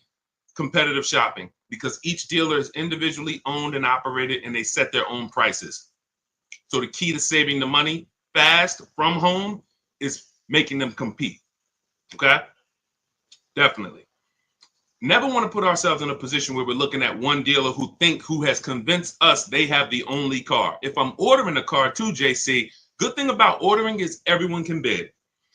When you get an exclusive car, dealers get something called allocation. That means I only might get 3 Range Rover Autobiographies a quarter or a month. I'm sorry. I might only get 3 G-Wagons a month. So some dealers have used that. They don't have allocation, so they can't put an order in. But other than that, we use a strategy called the 25 to 5. For new cars and leases, we connect with 25 dealers online. You know that, JC, because you have the book. You can do that with an order. You do it before you place the order because now you have a bunch of dealers who can bid. When you go do that strategy, not everyone's going to have a car you want, but on an order, pretty much everyone could get a bid in. And I remember we had somebody who was getting a brand new BMW. I think it was an X4M when they first redesigned it. And she used the strategy, and every dealer wanted list price or over list, and the best offer she got was $3,000 off. So there are dealers who want the unit, but you got to be patient. You got to be positioned. Okay. And what we do is help you be positioned. Okay. Great question. Go ahead, Dolan. Keep typing your questions. Simply Trick. What's up? Shout out to the people on TikTok, Matthew Forrest. If you want to talk cars, if you're ready to talk money, then come on in, get your mind right. We're talking money here. We are talking big money. I'm not here to talk to you guys about hundreds of dollars. I don't care about hundreds of dollars. God bless you. I know there's some people who will sit on the stream to figure out how they're going to save a couple $100. Times are tough for some people. Respect. That's not what we're here to talk about. Every mistake you're making with your car deals, it's costing you thousands of dollars each time. You think when you buy that car and then, it broke down, or you buy that car and you find out you overpaid for it, that's not $1,000 mistake. That's a $5,000 to $10,000 mistake we're making because we unfortunately have been taught to wing the second most expensive process we'll ever be involved in. Most of us, most expensive process is our home purchase. But all of us, even some of us, you haven't bought a home, you can see cars have been your most expensive purchase in life. And unfortunately, the industry has taught you to wing it. Just, play it by ear and feel. No, we don't do that. That's how you end up making the dealers 5-10 grand, huge commissions. And unfortunately, it's at your detriment. So if you're serious about that not being you, then tap in, tune in, lock in. Would you put a large down payment down on a used car? I would. When we consider down payments, this is a great question. You want to consider what are the rates, and can we actually pay the car off sooner versus use the bank's money if the rates are high. If the rates are high, 5, 6, 7, 8%, 10%, for some of you, this is not a time to borrow the most. The time to borrow the most is when the rates are cheap. If they're giving you 0%, I used to have people, and now listen, this is conflicting information. You'll hear people like, I'm not gonna mention names. God bless them, they have the best intentions. Unfortunately, they're not taking into account real financial advice. You hear people say always pay cash for cars. When I was I'm fortunate that when I worked at the dealerships I worked at, I always worked in blue collar, white collar towns. And I worked with people who, worked on Wall Street. So a lot of customers from Wall Street, $300,000-$400,000 a year or more. But I also had clients who, customers who had $30,000 a year jobs. So we've seen everything in between. When people would sit down and they would say, hey, I would say, how are you going to pay for the car? They say, well, what are the rates? And if the rates were 0% or 0.9% or 1.9, then most times they were using the bank's money because it made financial sense. Why? Because if I put my money in the car, this $30,000 I'm going to put in this car is going to net me a negative return. See, because if you put $30,000 in a car today, next week, 5 years later, that car is worth $10,000. That means that's where your money is. When you look and say, well, what could I put $30,000 in to where 5 years later, instead of 30, I would have had interest, and I would have still had my principal, and I still could have gotten the car through leverage. Leverage is I'm going to use the bank's money as long as the rates are cheap.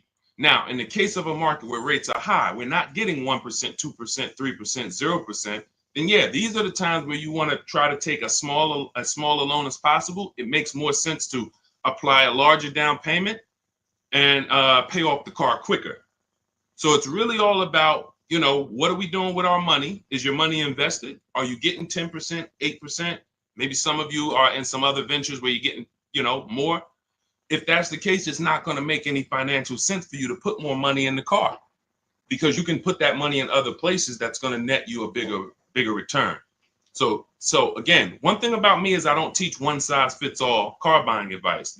I asked you a couple questions. What are you doing with your money, and what are the rates? You might say, Deshaun, they're offering 0% on this car I want. If 0%, then I would use the bank's money. I keep my money just on the strength of having my money. And then if you wanted to, if you have your money invested, why pull it out of something that's getting you a positive return to put it into something that's not even going to give you a break even?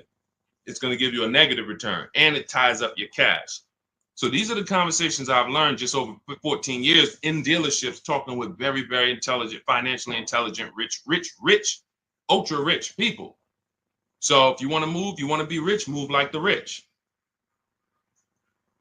All of this is laid out in my book. I have a section specifically of comparing, about cash buyers, because many people who have been taught to pay cash, you don't realize that you could be missing opportunities, especially in the investment market where you're getting, some people's portfolios up 12, 13, 15%. They never have that money in a car. Does that make sense? Everybody clear? Type dollar signs. Listen, I need to know we're having a real financial conversation here. So I put on TikTok, everybody should be over 18. Listen, 16, 17, I wish they could be on here, but I don't want 14-year-olds on here. I would, obviously, the point is I'm trying to make sure I'm getting the crowd who can receive this information. If you're clear on that principle concerning rates as opposed to down payments, then type dollar signs. If you need me to clarify, then ask a question and ask me to go more deep. I don't want to go deep I don't want to move to the next question until I make sure that the people on the stream have, you know, so let me know. Y'all see, to be clear, we want to go deeper on that.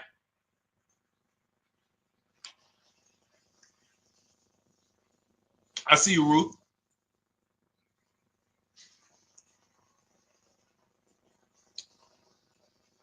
Okay. Listen, TikTok, I'm going to tell you something. The people that's on here, you are not going to get the most out of this casually watching. I just want to be honest with you. It's two people I can't help. Two people I can't help because I think oftentimes, you know, we look and, you know, people who, you know, do these types of shows or people who we might see on streams, it just seems like they promise a solution for everyone. I can help all of you. No, I want to be clear.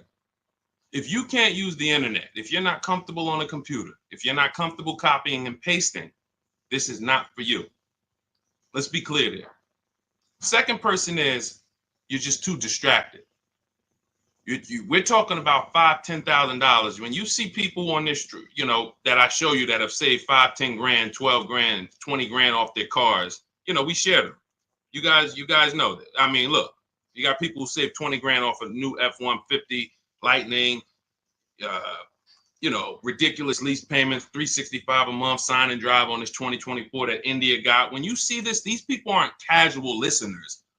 These people said, Deshaun, I was following you. I used to tap to the stream and then I got the book and then I started, you know what I'm saying? I don't want you to fool yourself. So either lock in, like get to your keyboard, because learning, it's proven. Those who actively learn get results. Those who listen, audio is you're only retaining a very small amount. So what I suggest is, before we move to the next question, those of you who are serious, get to your keyboards. You don't have to do it on lives and stuff. You ain't got to do none of that because that's not active. That's entertainment. God bless them. We all need entertainment. But here, in order for you to look and say, you know what, I was on Deshaun's stream. I don't want you on this stream 2 years from now having car buying anxiety, Alex, Annabelle, Chef Land. I don't want people who was following me when I came to TikTok in 2021, when God blew me up, and you saw me 2 years ago, you still have anxiety. You still ain't out here saving the money that we're saving. And we've been pushing this heavily for 3 years. Why? You haven't locked in. You're trying to be casual. So let's lock in. Next question, Dolan. I just wanted to let the people on the stream know, and shout out to the people who are locked in. Let's go. Do you need an extended warranty with a lease? Only when you are going to be outside of the warranty coverage based on how many miles you're going to be driving. So most vehicles have a bumper-to-bumper 3-year, 36,000-mile warranty. Now, when you consider that the average lease is 12,000 miles per year, but there are leases for 15, 20. You know, we teach about high mileage leases here, 25,000. Jen got a high mileage lease on her Honda CRV hybrid. Her best deal out of all the dealers, because we shop 25 dealers, we do it from home. Her best deal on this vehicle is $40,000. It was $512 a month, no money out of pocket. Come pay $512 a month, that's your deal. Now, she bumped it up because our formula when we're shopping for our lease offers is always to shop with 12,000 miles per year. First payment down. I want you to write this down. Everybody who's locked in, write this down. This is how, unless you have my book. If you have my book, you don't need to write this down because it's in there. But this is how we shop our lease offers. 12,000 miles per year. First month's payment only due at signing. We tell them assume tier 1 credit, and taxes and fees go in the payment. 3 years only. We're open to 39, but we are not open to anything longer than that. Why? We're paying too much money for a vehicle we're giving back, or we're paying too long for a vehicle we're giving back. All of you out there who have a 42-month lease or a 48-month lease, just take your contract, look at the payments, add them all up. You'll see you overpaid, unfortunately. Sorry to break the bad news to you, but someone has to, so that you can stop making these expensive mistakes. So that's the format of how we shop structure-wise. We see all our offers with first month's payment due at signing only. That's why when you see Ansley for $58,000, $554 a month with first month's payment down. Because if you can get the vehicle to your desired monthly payment budget without any down payment, that's what we do on leases. If we can do a sign and drive and it's in our payment, we'd rather not put any money. It's in our payment budget. We'd rather not put any money down, because the more money you put down on a lease, that money is at risk. There's two ways you can lose your money on a lease. Write this down. If the vehicle is your down payment, if the vehicle's stolen, or if it's totaled. If it's stolen and they don't find it, or if it's totaled. So that's how so now, going back to your question about do we need an extended warranty, once you look at what the bumper-to-bumper warranty is on a vehicle, if it's some vehicles like a Mercedes or Infiniti, it's 4 years bumper-to-bumper, which means, and they'll give you 50,000 miles. So there's a higher bumper-to-bumper threshold there. You just need to know, based on my lease, is there going to be a period of time where I'm driving this vehicle with no bumper-to-bumper warranty? Now, you might have a powertrain warranty, which covers the engine, the transmission, things of that nature. But if the electronics begin to fail or malfunction, if your bumper-to-bumper warranty has expired, then yes, you would be exposed. So you can get an extended warranty in that particular case, but I would only do this on vehicles that are extremely expensive to maintain. I'm not really looking to add an extended warranty to a lease unless I'm dealing with like a high mileage lease on a Range Rover or something that I know when it breaks is very expensive. Other than that, we're not looking to add extended warranties on leases. Typically you'll be out of that vehicle before you won't be able to have the vehicle long enough to have the warranty make sense. Okay. What's up, Primo? What's up, Nick? Kelly Tipple. Go ahead. Next question, Dolan. Everything that I'm teaching is out of my new digital book. It's 5-star rated. You can Google it. It is called Cars from Home.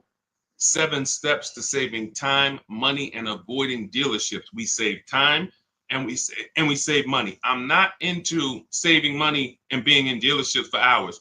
Who enjoys being in dealerships for hours? Listen, that might sound like a weird question, but there are some people who get a thrill out of it. Anybody? Yes? Enjoy being in dealerships? Enjoy? Anybody? Who hates going to dealerships? Who hates being in dealerships? TD Brewer? What's up, Gus? What's up, Kenyon? Yep. D. Will? He said me. Kellen? Yep. I enjoy it, but has to be quick. Yep. Londa, me. Yep. Look, Marquise, no more than 2 hours. Now, when we talk about the time, you can save time and not money. You can save money and not time. So you can go in and say, well, it took me 10 hours, 2 days, 3 visits to save $10,000. Well, you might have saved money, but you didn't save time. We want both. And then we have a third caveat in that title. It's avoiding dealerships. So 7 steps to saving time, money, and avoiding dealerships, because we don't need to be in dealerships to save the time and the money. Clear? That's the name of the book. So you can get a copy of it. It's 75% off. It's everything I'm teaching. Now, obviously, you guys can see I don't hold back. So it's not like, hey, my best stuff is in the book. We do have calculators in the book that obviously I can't, give you here. We've designed calculators, but you can get your copy for 75% off because that's my welcome offer. I want to make it a no-brainer for people to be able to get car deals, save thousands of dollars from home. So the welcome offer for 30 minutes is 75% off. It's normally $97, but it's a digital book as well. So it'll be in your inbox by the time we end this stream. You can get your copy in my TikTok bio, my Instagram bio, the YouTube comments, or the Facebook comments. And make sure as soon as you pay, you screenshot that thank you page, and then you download your book, because there's an actual link as soon as you pay. You can save it to your phone, to your computer. Okay? How can I pay off my car quick? This is a money situation. I mean, that's a question for Google. You can actually, some people say there's ways that you can make your payment twice a month or on certain day of the month, or I think the whole thing about the way most loans are structured, that whole tell them to apply it towards principal, I don't know if that's still accurate or not, but this is a money situation. So if your payment is $350 a month for 6 years, if you don't pay more than $360 a month for 6 years, then the car is going to take 6 years to pay off. If you have additional money and you want to throw it at the car to pay it off quicker, then have at it. I don't know if there's anything else that I could add to that. Go ahead, Dolan. Let's go. Marilyn Birdman, good to see you. Shout out to the TikTok crew checking in. All right. Do leasing numbers work when we're driving more miles, though? Sure. First person I ever saw had a high mileage lease when I was a manager at Hyundai for 6 weeks. He returned his Sonata. It had 72,000 miles on it. It was a 3-year lease. And when I saw it, I said to myself, I couldn't believe he had leased it. And he explained to me that that's all he did. He was in sales and he was always leasing because he was tired of the negative equity. Negative equity is when you owe more on your car than it's worth. And some of you, every single transaction you do, you have negative equity. You don't realize that the cause is you don't lease. Unfortunately, you're losing money, thousands of dollars, because your cars are depreciating, and then you go and trade them and you take the loss. That's not supposed to happen. See, the things that are normal that you think are normal, I'm here to tell you they're not normal. And there's people, thousands of people that, thank God, they are learned, because they've been hitting you guys with bad information about leasing since the beginning of time. Now, don't get me wrong, leases at some point, at one point, there were bad leases, and they were bad lease structures. You had balloon payments that people didn't know. There were different types of leases, open-ended leases, closed-end leases. Now the leases are set up where it is the best thing in the world if you're not keeping cars 8 years. And if anyone's not keeping cars 8 years and you're not leasing, you are losing thousands of dollars. Facts. I can prove it. I bet if anybody took me on their show and just gave me a whiteboard or a chalkboard and said, hey, can you prove in 10 minutes or less that anyone who's not leasing, but they're not keeping their cars 8 years, they're losing thousands of dollars? I said, man, I don't even need 10 minutes. Give me 6. Because all I'm going to show you simply is the fact that someone like Ansley, who gets a 1% lease, he's paying $554 a month for a $58,000 car. Now, some of you know, let me ask a question to the community. Shout out to the new people. I know we got some first-time people on here, but this is a question for the people. I want to see, maybe we don't know. If we got some people on here that know this, how much is every $100? Hey, I gave it away. So every $5,000 that when you're looking at a car, every $5,000 in that vehicle, loan-wise, you're going to pay $100 a month. So looking at this car right here, which is $58,490. Roundabout, that's going to cost us about $1,100 to $1,200 a month. Even before taxes, we ain't put tax on there, but let's just assume, just looking at that $58,000 number on a 5-year loan. 5-year loan, that would cost us about $1,200 a month. So if that number would cost us $1,200 a month, and Ansley's paying $554 a month, how long does you see what I'm saying? I'm literally putting the let me put this image down. As soon as I put those two up, I'm just gonna put the actual chalk down and walk away from the board and let people look at that and let them soak that in. 2 people, both got Infinity trucks. One leases it for $554, no money down. Another person gets the identical truck and leaves the dealership paying $1,100-$1,200 a month. Sit that right there for you guys. And I will let them look at that and say, wow, okay, come up with their questions, because their programming is going to make them say, well, but he's leasing it. And okay, so now let's address the follow-up things. If this person is leasing and paying half of what this person is paying every month, then what stage does the person who bought start to win? And in which case we'd add up those payments, we'd see, and it comes out to 8 years. Because once you put those payments up, it's going to take you so long to catch up with me if I'm paying $554 and you're paying $1,100. That's it. The first thing that should get you with leasing is, wait, I could drive this car for this payment? That's the first thing. There's more to this than that. There's more to this than that. But the first thing that should attract a person, make their ears peak up, is I'm driving that same car and you're spending $300, $400, $500 a month less than me. Welcome, Marilyn Birdman. I see you. Welcome. I see the new follow. Thank you.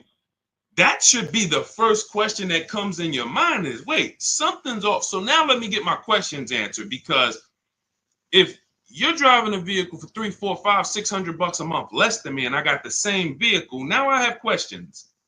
Can I drive as much as I need to over the next couple years? Sure you can. Okay. What if I need to drive 20,000 miles a year? Okay, well, the payment goes up slightly, but you're still way less. Instead of being $400 a month less, you're $350 a month less, or now you're $300 a month less. So no matter what, leasing is a play for payments and brand new cars. Every lease you get is a brand new car. Some people ask that, oh, well, can you lease a used car? Yeah, it's not a mainstream program. 99.99% of leases, you're driving off the lot in a brand new car, paying less than people are paying for used cars. Similar, recent model 3-4-year-old used cars, I'm going to pay less than you, and I'm going to drive a better car than you. That's what we just did. I got my wife, we leased her a brand new QX60, and we kept the pre-owned one. Her payment on the brand new one is less than the pre-owned one. The pre-owned one is 2020. The new one is 2025. What world can you make that make sense for me? First thing is the payment. Then you can understand the rest later. All right, go ahead, Dolan. See, when I see people, y'all remember those TikTok videos that went viral a couple years ago, and they were going into dealerships and they were asking people what their average car payment was? Did anybody see that? Let us know, chat. Anybody see when they were going into dealerships asking car salespeople what their average car payment was? Anybody saw that? Because that's right around the time the information was going viral that the average American car payment was over $1,000. So now it's going viral that they're letting us know that unfortunately, and some of you, we want to get you off of this, are paying $1,000 car payments. So I knew the reason why. It's not just bad negotiations, or I don't know how to get great deals. That's one reason. The equally big reason is you absolutely don't understand leasing. And you have been taught, in order for me to get the cars that I want, I have to buy them. And when I buy them, I absorb the cost to buy the whole car. $48,000 is $1,000 a month. You get $48,000 vehicle plus taxes. If you don't know how to get any discount, 5-year loan, your payment's $1,000. That's it. That's the math. So it's very easy when you don't understand leasing or you don't know how to get great deals to pay $900, $1,000 a month for a car that you could be leasing for $500 a month with no money down. And you would not believe how many car salesmen don't know this.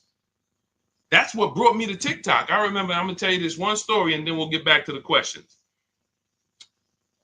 I was trying to decide whether we were going to come to TikTok or Facebook. Or Instagram first. This was 2021. And a guy hit me. I was making videos on Facebook. Had a couple 100,000 views, maybe 4,000 followers. nothing huge, but you know, and I could see that's when Facebook was dying. It was before Reels. And somebody DM'd me and said, "Hey, Deshaun, it's this guy on TikTok, and he's doing real well, man. He reminds me of you. He like makes these videos trying to educate people about cars and things of that nature. He's a car salesman." I said, "Okay, let me check him out." So I check him out. He's an older guy, and I said, "I like this.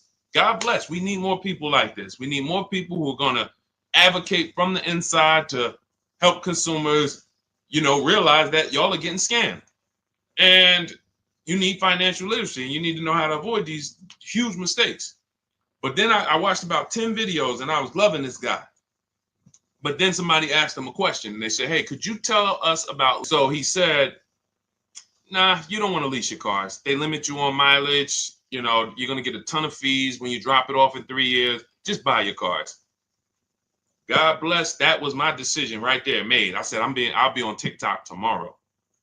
Because I said, if this guy has 160,000 followers and this is what he's teaching people, oh no, Lord, we got to get here. And began to teach, and we have balanced toward leasing and purchasing for the last 3 years. And so this is what's out here. That's a car salesman. That's a guy who's in the business every day who has no idea about leasing. So if the people who are supposed to be helping you make great financial decisions aren't trained, you better be trained. Pay attention to what I just said. If the people who you're trusting with 50, 80, $30,000 of your money, you're trusting them to help you make a great financial decision, and you don't know if they're trained, and many of them are not, you better be trained. You better be trained. And that's all we do here. You use what we teach, you'll be mistake proof. You can't fail unless you just go rogue and say, I'm just gonna go back to old way, go into the dealership. All right, God bless you. Go back to the same results. All right, Ruth Thornton, can your plans be used for less expensive cars, say a Compass? 100%. You can see right here, India got her $365 a month lease on her Hyundai Sonata Limited. On her Hyundai Elantra Limited. This was a vehicle, she originally was looking at a Toyota Corolla. She didn't like the lease program. See, what you got to understand about shopping for leases is you can't control the lease program. It is so easy to save money on new car purchases. Used cars, simple. Because there's nothing but find the dealer with the best deal. That's simple. We use the internet. So like I said, if you can't use the internet, if you're not comfortable with a computer, then I'm sorry, this isn't for you. But if you can use the internet, then you can put that back up, Dolan. If you can use the internet, then you can continue to get the deals we get, but when it comes to, hold on one second. You can throw that question back up, Dolan. Let's just keep that on the screen. So, but when it comes to lease programs, you need, there's something we can't control, which is, what is the rate, the money factor, the residual? If it's bad, it's going to lead to a bad lease deal. It doesn't matter. We shop. This is my recommendation. You don't have to listen to it. You're an adult. We don't make a decision before we see 5 offers on a lease, because you never know where the bottom of the market is on a car. So we want to see 5 offers when we buy a new car, when we see a lease. So we do it from home. If you want to do it your way, you don't have my book, you can call around, talk to sales managers, try to get 5 offers, because what you're going to see is they're going to be totally different. People are going to take off different amounts. But when it comes to the lease program, you saw that India, she was shopping for a Toyota Corolla and she got all her offers, and she identified it was a bad lease program. That means all the offers are break the 1.5% rule. It's not a dealer's fault. So we're not going to get too complex, but you got to understand, with a lease, it's not like a purchase. There's a bank that we use, and if the bank has a bad deal, it'll almost be like that, it's not like interest. It's a bad lease program. So she ended up going to a Hyundai Elantra Limited. So that's the one with the nice features, $28,000 vehicle. She gets it for $365 a month, sign and drive. So it doesn't matter. Jeep Compass is right around, maybe I think it's a little more expensive than that. I think it's 32, 33. We've used this for everything. We've had people get Rogues, we have people get CRVs, we have people get, BMWs, Jeep Grand Cherokees. Raphael got her Jeep Grand Cherokee, $549 a month, 54,000. We've had Kimberly get her Maserati. She saved $20,000 off of it. You can see right here. Look, she got her Maserati. This was literally, it took off $20,700 for her, brand new. So it's for everything. Somebody asked earlier in the show, is this for like, exotic cars? Can we use this for like exclusive cars? For sure. Bentleys, doesn't matter. Doesn't matter. Competitive shopping is what you look. Don't overthink this. It's competitive shopping. That's all it is. We just have a formal system for competitive shopping. That's what it is. We have what we believe is the best system in the world until someone can show us that they've gotten more results for the public. We have the best system in the world for getting multiple offers and creating competition in the car market that benefits us. So you could throw any car in there, system is going to work. So everything that we teach is out of my new book. If you guys are like, Deshaun, this is a lot. Can you give me the step by step? Can you give me the playbook to where I can look at this and kind of go through my checklist? My book is written as a checklist. It's a digital book, and you can. It's called Cars from Home: 7 Steps to Saving Time, Money, and Avoiding Dealerships. And it's normally $97. You can get a copy for the next 30 minutes for 75% off, which is $24. So if you get, that's my welcome offer to you, but it's only for 30 minutes. So if you grab your copy, you can go to my TikTok bio, my Instagram bio, the Facebook comments or the YouTube comments. We have a link there, and you can activate your 75%. Now, for those of you who are like, Deshaun, I see you sharing a lot of pictures. Where are these pictures from? This is from our private group. I've been coaching people through our courses since 2021. We created our Cars from Home Done With You, because some of you have a different learning style. You like, instead of reading, you prefer step-by-step videos, short videos, 3 minutes, 5 minutes, to walk you through the process. And then you want community that can support you. We have our private Facebook group with I think we got about 1,500 people, almost 1,600 people in there. And then we do a coaching call twice per month, every, first and third Wednesday. We jump on a Zoom call so people can get their questions answered with me. So if that's your style, you'll see the link there. You can just hit Shop with Deshaun. Now, you do have to qualify for that. That program's not for everyone. But if you click there, go watch the video, and you can see if you qualify for that. So I don't care how you save the money, how you eliminate the anxiety. If you find a more creative way than the Cars from Home system to buy cars and guarantee that you got the lowest price in the market, from home, then God bless you, do it your way. But no one is able to guarantee that they're getting the lowest price in the market. You negotiators, you're losing, because here's what I'll tell you. If you came out of a dealership and you said, man, Deshaun, I just beat them up in there, man, I got a great deal. I said, let me ask you a question. Would you bet me $1,000 that I can't find a better deal than the one you just signed? Give me, would you take the bet? So you come out confident, man, Deshaun, I've been working them over for 3 hours, man. They took off $6,000, whatever, $10,000. My question to you would be, would you bet me $1,000 that I can't find a better deal than the one you just got from home? Most people are going to not take that bet, right? Right? Because they don't have the guarantee. They don't have what we call deal assurance, price assurance, which means they have buyer's remorse. See, I'm happy with my purchase until you ask me to guarantee that I didn't leave money on the table. But watch this.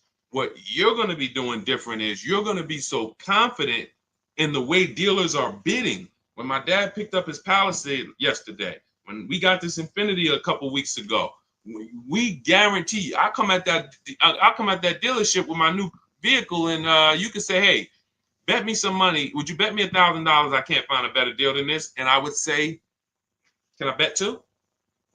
Can we go double or nothing? I mean, or can I double? Can we put a little bit more on the line? That's how confident you're going to be when you actually start to use a competitive system where you can look at several offers from home. Another thing our system does is make you see that, okay, 4 out of 5 dealers are overpriced. See, you hear people say, oh man, I went to Nissan, they're overpriced. Nissan want too much money for the Altima. No, you went to one Nissan independently owned franchise and you got a price from them. You didn't go to Nissan. You're not dealing with corporate. You went to one franchise. That's like going to one McDonald's and you had a bad experience. And McDonald's is not good. They don't treat us good. No, that one McDonald's on Main Street in this city, you didn't have a good experience with. Every single dealer is different. Some of them owned by the same people, but they still compete. So what you are going to do now with the Cars from Home system, whether it's the book or whether it's, listen, and look, you do it your way. But if you don't start to create competition, you'll never get rid of your buyer's remorse. You're never going to have price assurance and confidence that you didn't get scammed, that you didn't overpay, that you didn't get enough money for your trade in, that you didn't, we didn't get the question yet today, but hey, is this a good interest rate, Deshaun? Like all of this stuff is buyer's remorse questions. When I drive my car off the lot, that's why people don't talk about the price they pay when they leave. Once we drive our car off the lot, I never want to have buyer's remorse concerning price, and I'm never going to have it. But if I was to ask you about the price on your car, hey, can I see, I run into people. I was just at the dealership yesterday. I was coming outside and the young lady was out there. She said, oh, hey, I follow you on TikTok. I said, hey, God bless you. I said, you picking up something here? She said, yeah, I'm getting this used car, but then they like the price online was 19 or 16, and then they telling me all in is 21. And I said, you didn't verify fees before you came? She said, no, well, I got the cheat sheets. Got the cheat sheets. You didn't see the videos? I made tons of videos. You must ask. The only 3 fees. Write these down. If you don't have my book, write these 3 fees down on every single car. Used car. These are the 3 fees.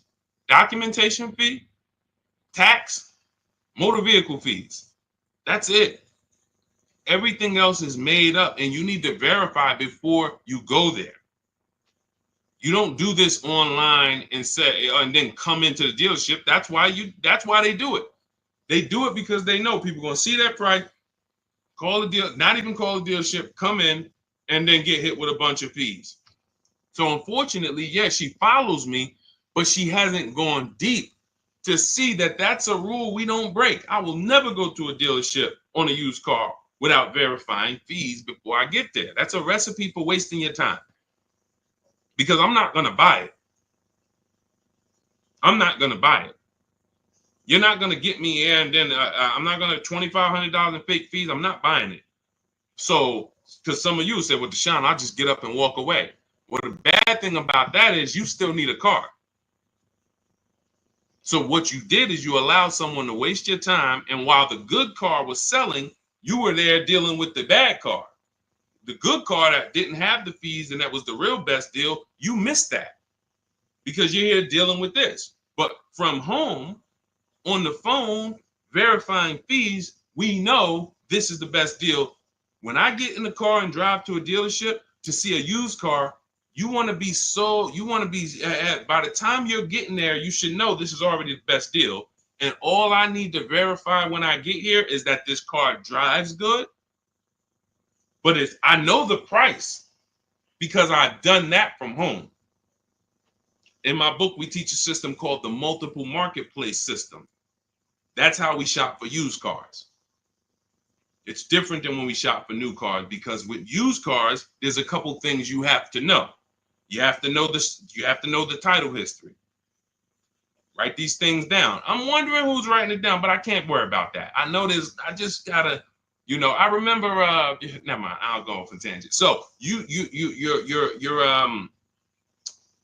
to know the service records. You need to know the accident history, and you need to know what the title looks like.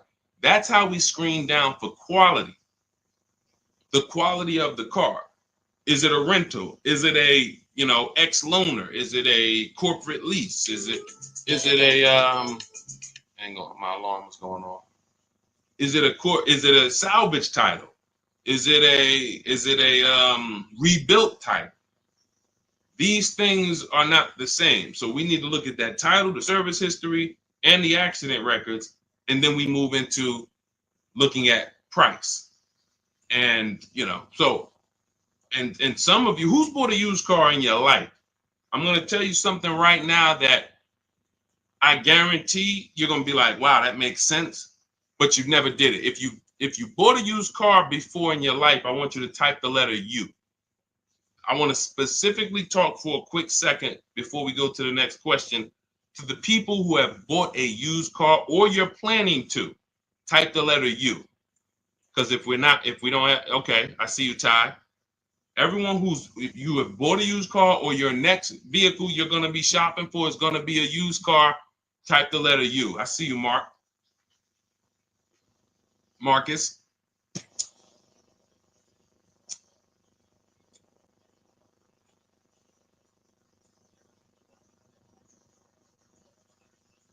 Okay, there's a couple people.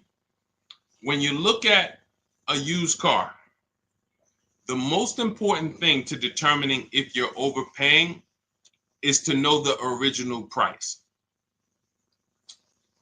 I'm going to tell you what I'm going to tell you what I did with my used Infiniti that we got a couple years ago, and you'll see why this makes sense. When I was narrowing my search, I told you how we narrow the search. We narrow it from accidents, service records, title history, but then we narrow it down. You put your mileage in there. Narrowed it down to 4, and I was looking at 4 white Infinitis. They look similar, and they were all between 30 and 32,000, so they're pretty close in price, between 30 32,000 in that window. Now, most of you would have made a bet, would have just went with your gut here. You just said, okay, well, these look similar. They all white. I mean, all right, let me go take a look at this one. I like them all. You would have made a horrible decision. I'm going to tell you why. Once we found out the brand new price, first of all, now I can see the equipment that's in the car. I remember when I was at the dealership, people would come in, replace their car and be like, Deshaun, on the next car, I want the remote start. And I'm like, hey, I'm sorry to let you know, but you have remote start on this car that you're getting rid of? I did. Yeah. So they didn't even know what was in the car they had. So that's another reason to get the original window sticker or the original equipment list. But even more important than that is I get to see what was the cost of the car brand new. So once I did that, I saw that one of the Infiniti trucks was 46, one was 48, one was 52, and the most expensive one, brand new wise, was 54,000. And it had a ton of equipment in it, special cameras, sensors, and that stuff wasn't easily visible looking at the listing. Now you look at what the discount is from that price. That's something in my book. For those of you who have my book or will be getting it to shop for your used car, you'll see something we created called the true value discount. All that matters on used cars is how much discount am I getting from the brand new price, not what am I getting from the dealer. As I'm comparison shopping, I'm looking at that used car. I'm looking at 4 Honda Accords. This one is giving me a 30% discount from the brand new price. This one's giving me a 32%. This one's giving me a 40% discount.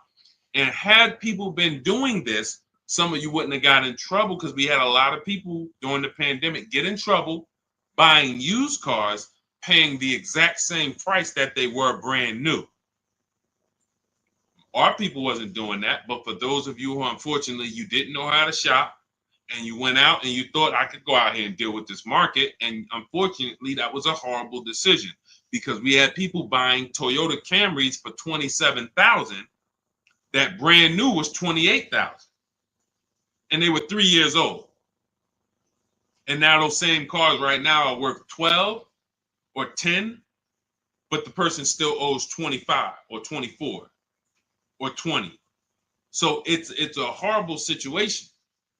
But had they really respected or known about what we teach is that true value discount, they would have been very interested in knowing what was the original price of the vehicle that I'm buying that you're selling me as a used car. And this is how we move confidently. This is how when people see me, listen, I'm going to tell y'all something. I know everything about car buying. It's my experience. My dad was picking up his Hyundai truck yesterday. God has blessed me with the experience, and I've worked for incredible people and I paid attention and I asked questions. And then I began to teach. Anyone in New Jersey who bought a car from me when I worked for Mercedes, they will tell you I've been this way. I was this way the last 3-4 years of my career because once I left Ray Katina, I had the knowledge to teach. So now, my dad's picking up his vehicle yesterday. He's signing for the Palisade. And he calls me, he said, Deshaun, I thought you said the first month's payment was included. I said, it is. I said, all right, I'll be right there. He's taking a shot. That's what they're supposed to do. I don't blame them. All the best finance managers take a shot. What does that look like? Hey, okay, Mr. Jones, okay, perfect. Yeah, your monthly payment every month is going to be $439, and then you're putting $3,000 down. How do you want to pay the first payment? I thought it was included. No. The $3,000 down. That's your down payment. But you pay at the beginning on a lease. You pay at the beginning. How do you want to pay that payment? That's going to work 30 to 40% of the time, maybe more, depending on how sleek the people are. But when I went in there, I said that, don't worry, this is, trust me, the best the finance managers I know that have made the most money, they got to do it.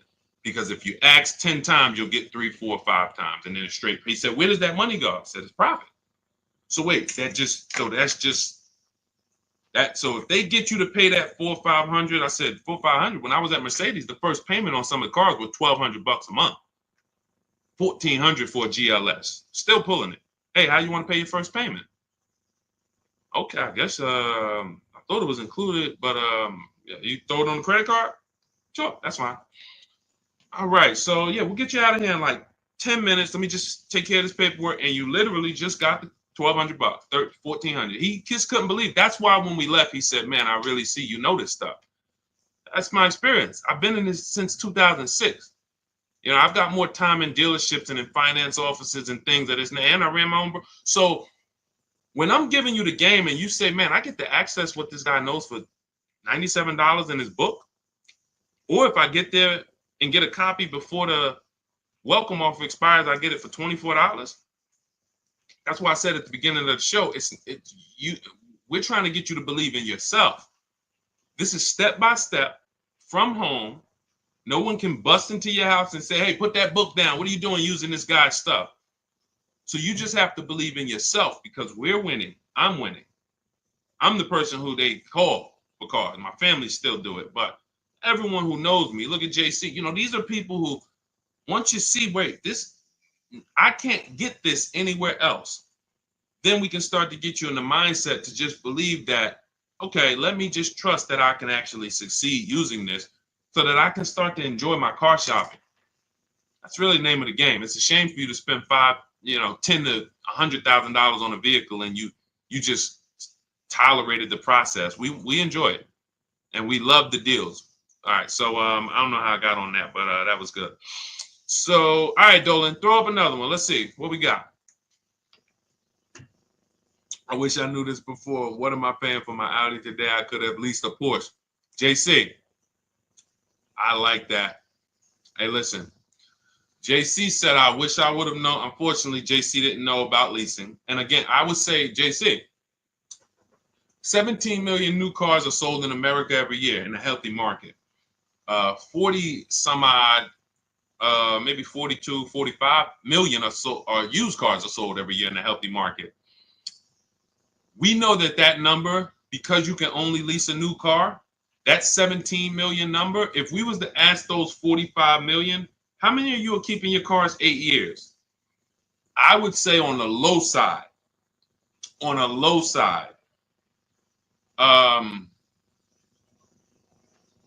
at least 30% would say, no, I'm not keeping this 8 years. So that means out of that 45 million who are buying used cars, or you take some of the 17 million that bought brand new, but I feel like that 17 million new cars every year should be like 30 million. It should be at least another 10 million people who are leasing because they're not keeping their cars, but they just don't know how much money they're losing. And your story reminds me of my neighbor. My neighbor, he had a Kia Telluride, the Kia truck, the Kia SUV, and he was financing it. So $44,000 vehicle. So his payment is it's over $800 a month. If you're not doing any money down. Now, again, I don't know if he put money down. I just know he might have put 10, 15, 20 grand down and dropped his payment.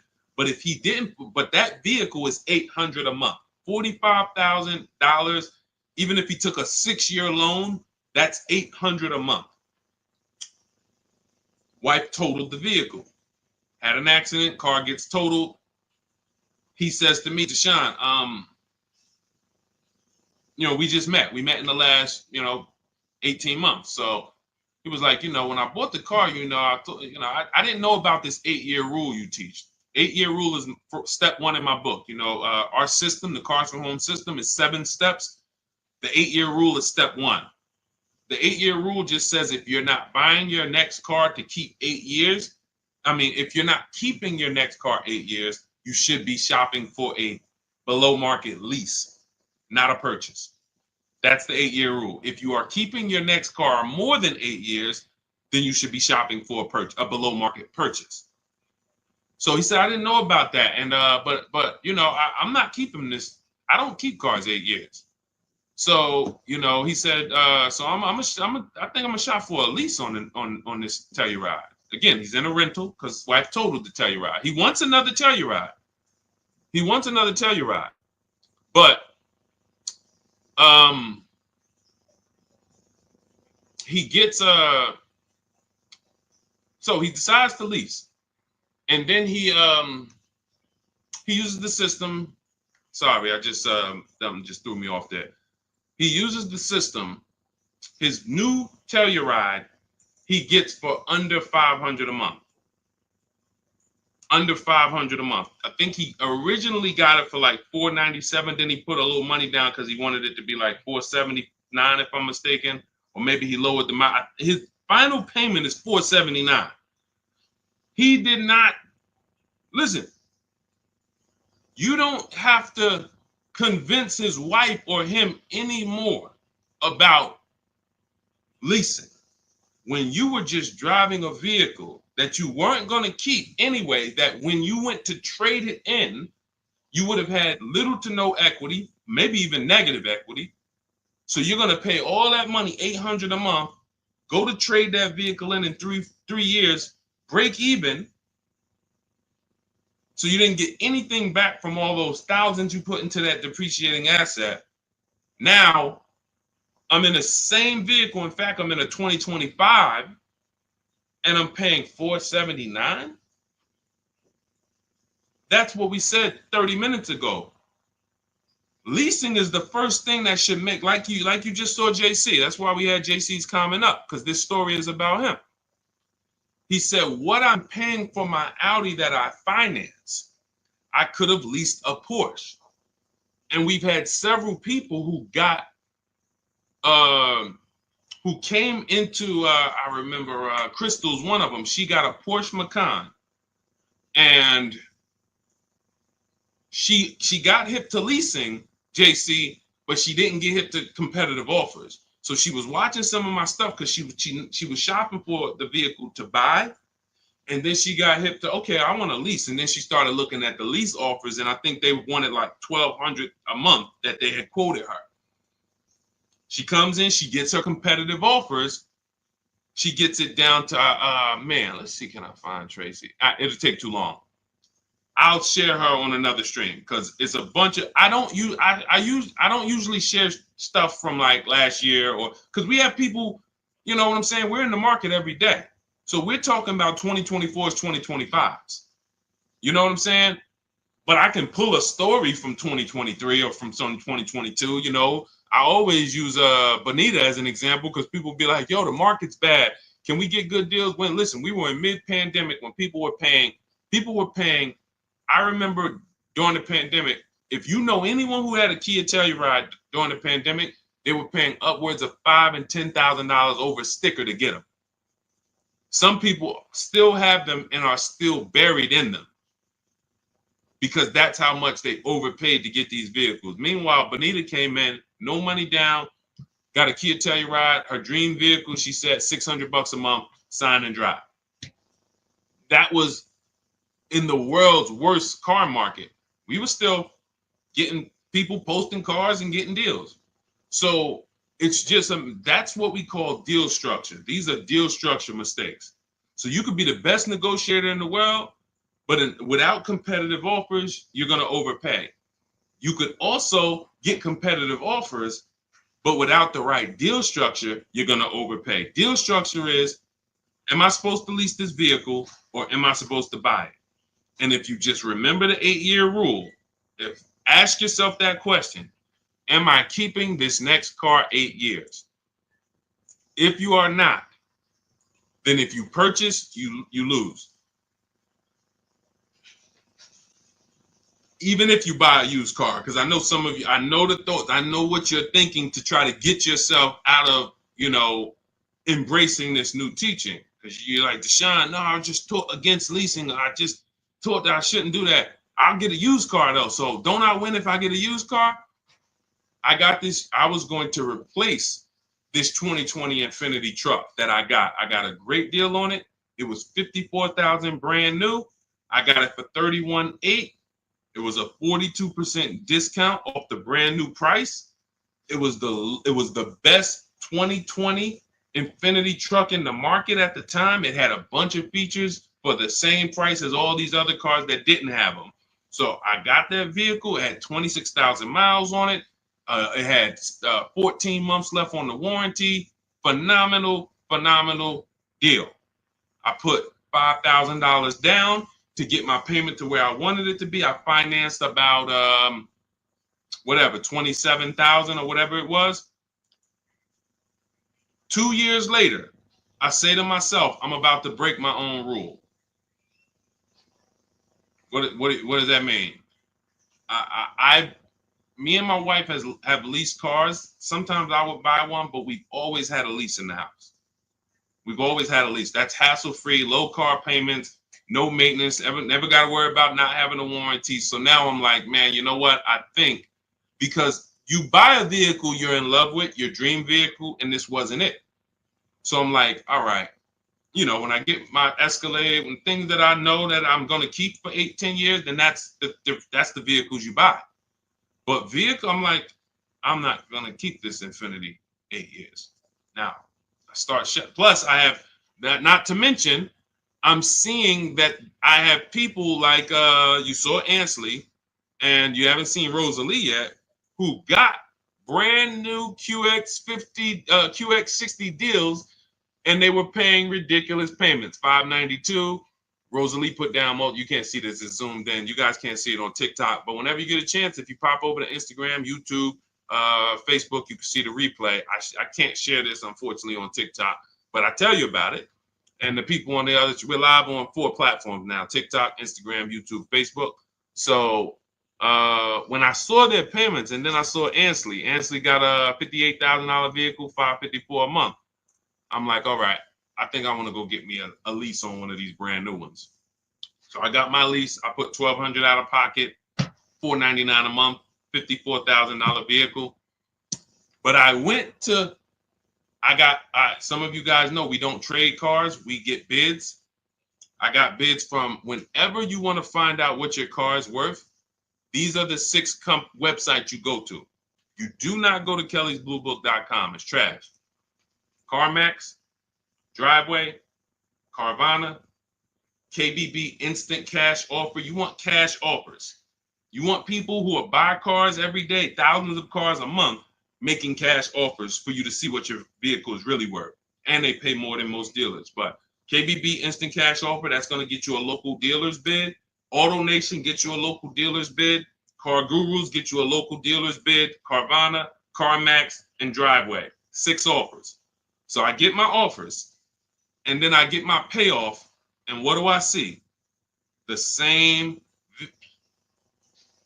My vehicle's break even. Break even. Now, you might say, well, if you break even, ain't that good, though? Because, you know, you could get out of the vehicle. You don't have no negative equity. What happened to my $5,000 down payment?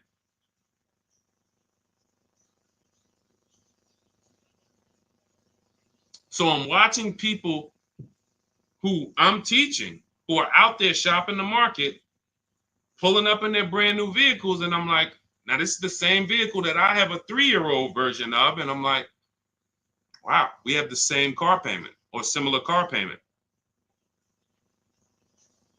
So some of you who think you're going to get, I buy used cars. That was the whole purpose of why I went here. Deshaun, I buy used cars though. Well, you didn't get a great, you didn't get a great, if anything, I got as great a used car deal as you would get. It's not better considering what I saved off of it. I put $5,000 down, you know, 6-year loan, because I plan on keeping the car. 2 years later, we look up, $5,000 down payment's gone. You can get out of it, but you not only did you know, and that's the deal. When you buy a used car, thinking you're gonna escape the 8-year rule, yeah, Deshaun, I'm not gonna lease, but I'm gonna get me a used version. And all you do is pay the same money to drive what a person who's got a great lease deal pays to drive a brand new one. And yours is gonna have issues because you're not gonna have a warranty. And then you had to deal with that. So I put tires on the car. I didn't even include my $5,000 down payment. I didn't include that I replaced the tires and the brakes on the vehicle in the last 2 years. So let's say $7,000 that if I sold, I take the $7,000 loss.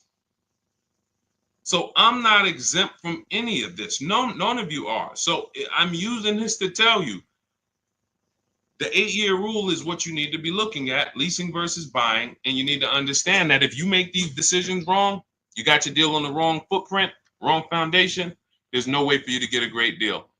You must ask yourself that. It's a depreciating asset. You've heard that for years. This is the practical application of how to make sure you win with it. So people say it's a depreciating asset. So what do I need to ask myself? How many years am I going to keep it? If somebody was selling you a financial product or a stock or something and they said, hey, bad news, for the first 6 years, this stock is going to go down in value a lot. But after the 6th year, it starts to go up. And by the 10th year, you start to make money. But you got to hold it for at least 10 years. Then if you went into that process and you bought that product and you got out of the vehicle, out of that in five years, then you lose. It's a depreciating asset. You're getting something that, in the case of a car, it never comes back up. So the only way you win with cars is with long-term ownership. 8 to 10 years, that's when you win.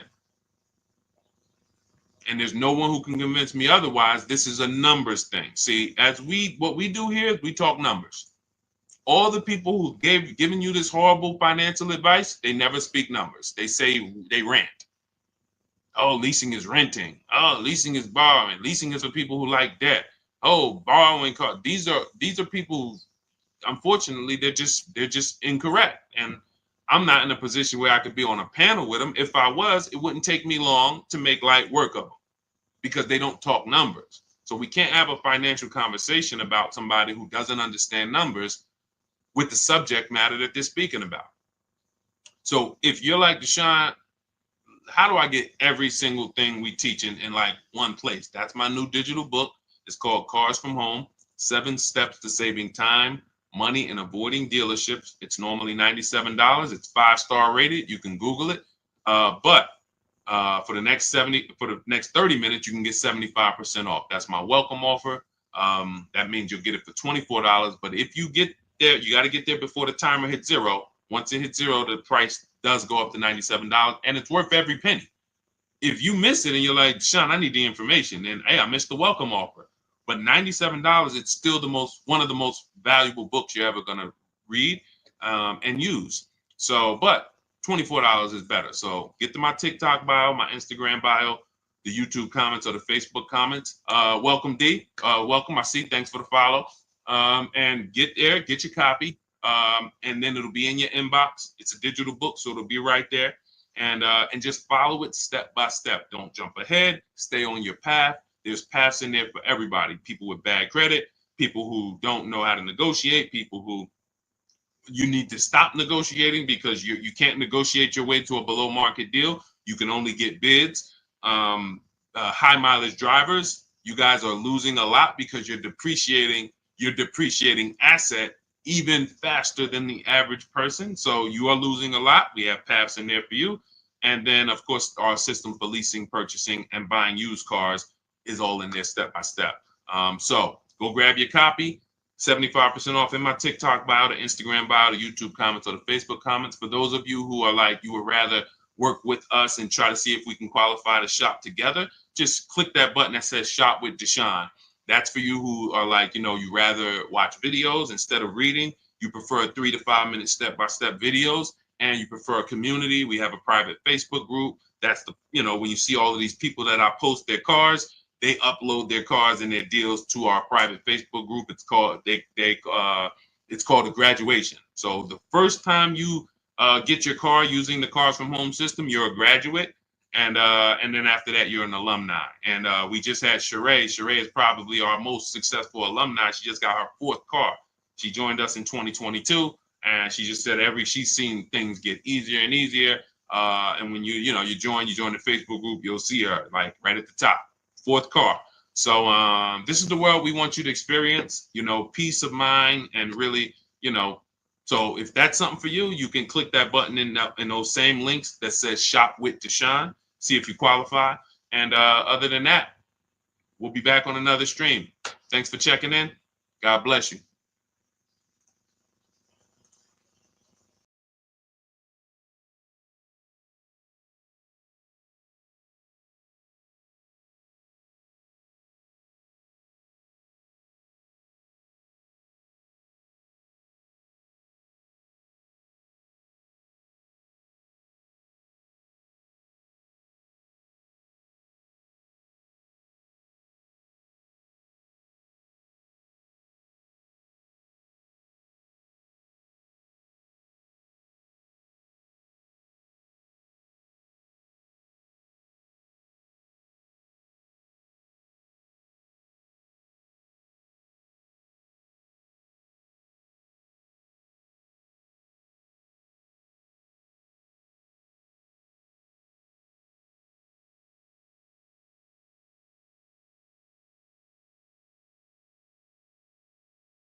Already done. I pulled up two articles,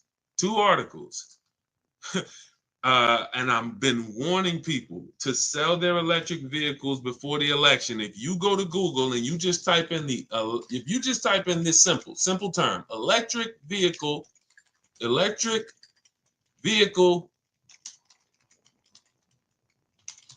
market Trump, just type that in, see what happens.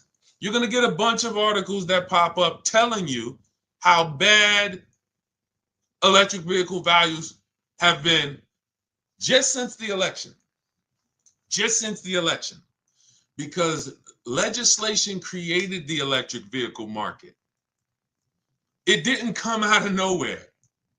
The electric vehicle market did not come, oh, all of a sudden the world just wants electric vehicles.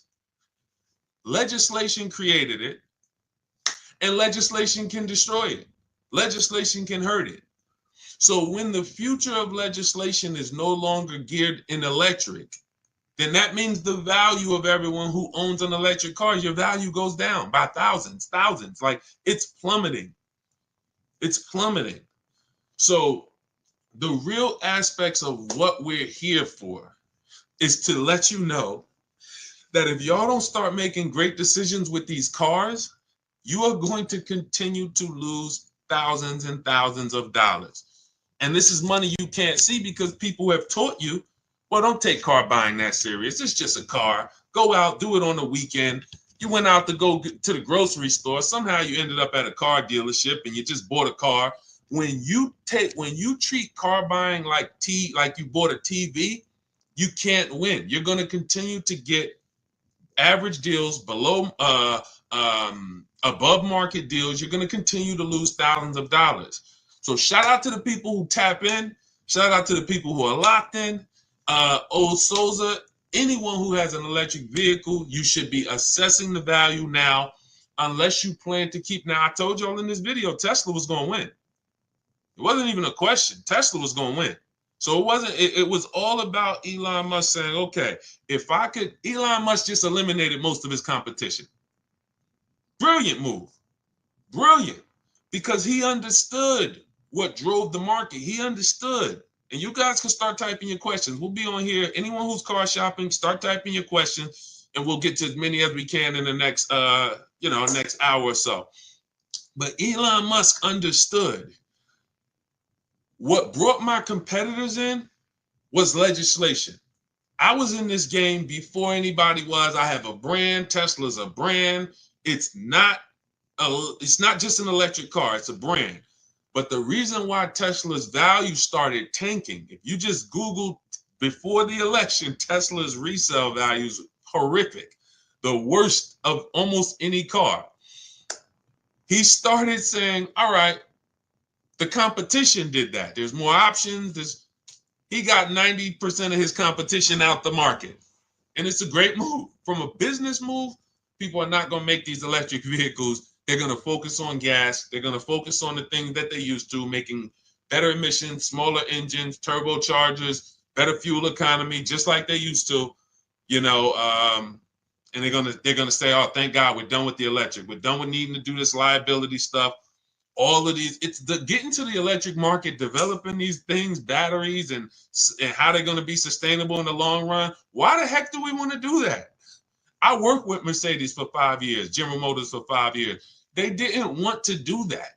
They wanted to focus on making great cars, great fuel economy. That's why they got rid. Who remembers the V8 engine? Rest in peace. What's up, Serenity? What's up, Silent Storm? Who remembers V8 engines?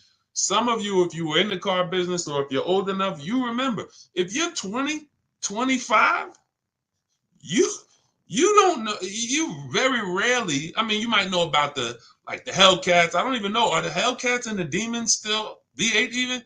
Some of these vehicles are getting 600, 700 horsepower. Are they V8 engines? Somebody let me know. Somebody let me know. If you know somebody who has a Hellcat or a Demon, or because I know the AMGs, when we worked for Mercedes, the AMGs, which were always 5-liter and up V8 engines, you start seeing AMGs that were twin turbo V6. Why? Because they wanted to make cleaner, better vehicles for the environment, better fuel economy. That was their focus. The electric thing, they hated it. They hated it. It's expensive. The research is expensive. The liability is huge. We could burn somebody up with our car, start a fire. Why the heck we want to do this? And that's why they're going to be out the game. From this day forward, you're going to see less and less vehicles, and they're about to lose a ton of money because all the vehicles, look at the articles. Just look at the articles. All the vehicles that they're sitting on are almost worthless. Look, and Trump already said, forget about these electric incentives. they're going to sit on lose tons of money on all this inventory. And they're going to look back and say, dang, that electric vehicle wave was a nightmare for us. Thank God it's over. Which means what happens to the people who own an electric vehicle? Sucks for you. Sucks for you. So that is what we do here. Everyone who was willing to listen, oh, you're going to win. You're going to win. So who's car shopping right now? What's up, JT? I see a lot of people checking in on TikTok. Good to see you, Humphrey Holiday, Ricardo Ramirez. Hold on, I see important time-sensitive question for you, Deshaun, over on the private page, please. Okay, you got it. You talking about the group page? Definitely. Who's car shopping right now? Who's car shopping right now? Let me know. Or you will be. You'll be car shopping. Does that mean hybrids also? Sugar mama, I think the value is in gas. So I think as long as you have the option for gas, you're good. When you don't have the option for gas, that's where the value is tanking. So I don't see this affecting hybrids. It's a great question. It's a great question. So who's car shopping? All right, I see you. I'm car shopping right now. I see you, Brandon.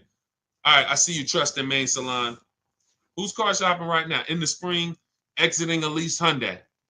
Okay, perfect. Okay. So who understands leasing? Type me if you understand lease. Matter of fact, here's a better question. Who doesn't lease? Who doesn't lease? You just would, whether you were taught never lease, you don't understand it, you had a bad experience with a lease. Who doesn't lease? Who doesn't lease? Because I am seeing that, thank God, a lot more people are being exposed to new knowledge. I drive too much and I have a dog.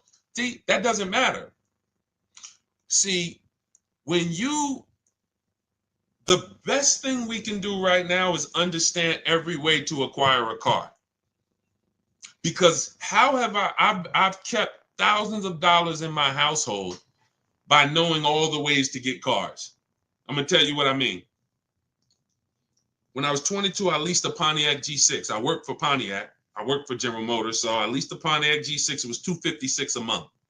Brand new car. My next lease was an Infiniti G25 for $310 a month.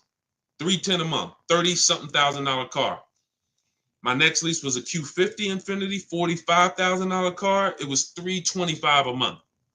My next lease was I had 3 Q50s in a row. I had one the first year it came out, 2014. Then I had a 2016. And then I had a 2019. 3 Q50s. Payment was $345, $365. And I think my last one was like maybe $390. Never over $400. Why is this so important? I watch my friends drive garbage for $500 per month. And when I say garbage, I mean vehicles that were, let me give you an example. And I don't mean, let me be clear. This is how big of a difference below market leases are, because people don't know how to get them. Somebody was on my page earlier talking about, hey, these lease prices that he talks about getting are not possible. They're not possible for you. I said, bet me $1,000. I said, you want to bet me $1,000? Jump on my live today. Bet me $1,000. I won't show you 20 people who are getting the same below market lease prices that I talk about. Danielle, Kimberly, Charles on his Palisade.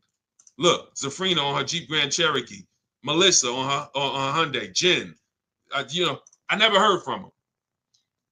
Why is this so important? Because when you buy a car, you're buying the entire car. You have to pay the entire car, and it's expensive. It's expensive. The reason why, when I watch my friends who had a Toyota, she had a Honda Civic, and she was paying $500 a month because that's what it cost. She didn't get a bad deal. A $23,000 Honda Civic costs $500 a month. That's a norm. That's what it costs. Every $5,000, some of you guys know, is about $100 per month. So she's paying $500 a month. I'm driving a $21,000 Pontiac G6. I'm paying $256. Who understands? Who understands that for any family, paying $256 a month versus $500 a month, it matters. Now, if she was paying $500 a month and she was driving a much more expensive vehicle than me, that's different. We're driving a similar price vehicle. But for some reason, you were taught to buy your cars. Now, there's a place for people who buy cars. We're going to get there. Because some people say, oh, Deshaun, should everybody lease? No, they shouldn't. We'll get to you.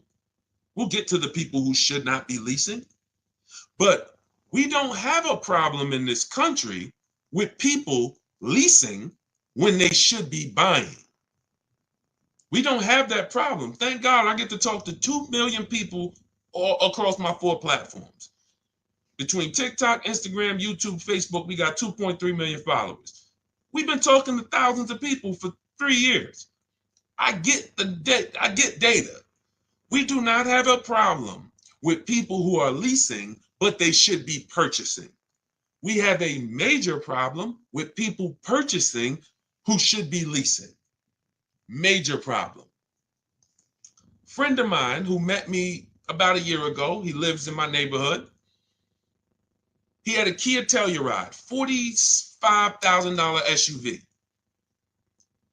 He's paying about $800 a month. He didn't get overcharged. That's what it cost. Unless you put a ton of money down, that's what it cost. He totals his vehicle. His wife totals it. He said, Deshaun, I noticed this 8-year rule you teach, which is if you don't keep your cars at least 8 years, you should be shopping for a below market lease deal, not a purchase. He said, well, I don't keep my cars more than 8 years. I said, so what's your next move? He said, so I should be shopping for a lease. I said, exactly. He shops for his lease. He had a 2022 Kia Telluride. Paying what? What was he paying? Let me see who's paying attention. What was he paying? Y'all know we dialogue here. If you're new here, we'll do a welcome shout out to the new people. But I'm talking to the people who tap in. You know we dialogue. You got to stay close to your keyboard to get a lot out of what we do here. To the people who want to save their money. There we go. 800. Thank you, Sugar Mama. Thank you, Deshul. Thank you. I see you. So he's paying 800. Vehicle gets totaled. See you, Dark Star. He says, all right, Deshaun, I'm going to shop for a lease. His best deal when he used our system, he reached out to 25 dealers online. He got more than 5 offers back. His best deal was $479 a month.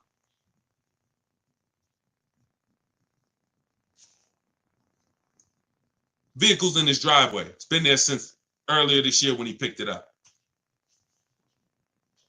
You understand? Do you think he needs any more convincing? He was driving a 2022, paying $800 a month. Fortunately for him, his vehicle gets totaled. Thank God his wife isn't hurt. Why do I say fortunately? Because he would have been stuck in a 5-year contract paying $800 a month for another 3 years. But now he's paying $479 a month, and he gets to keep $300 per month in his household. He didn't downgrade. He changed his structure. Who should be purchasing that? Long-term people. 8-year plus. Because when somebody's paying $300 a month less than you for the same car, it takes you a very long time to catch up to them. You got to pay off your car, keep it, because one thing about a lease is you're always going to have a payment. So you're always going to have a payment. So eventually the person who keeps their car a long time, 8+ years, they're going to catch up. Sugar Mama, after the lease, you lease again. See, that's the thing. After I leased the Infinity for 3 years, I went and I got another one. And then I went and I got another one. And see, A long-term person is not switching their cars 8, 10 years. Who has a car outside they've had for at least 8 years? Type me in the comments. If you have a car in your driveway right now, you've had it for at least 8 years, minimum. Type the number of years you've had it. Type the number of years you've had it.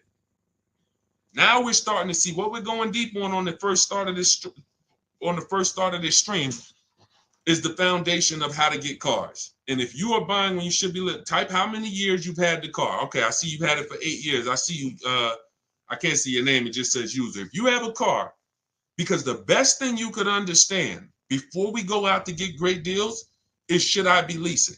Has nothing to do with miles. We're gonna get there.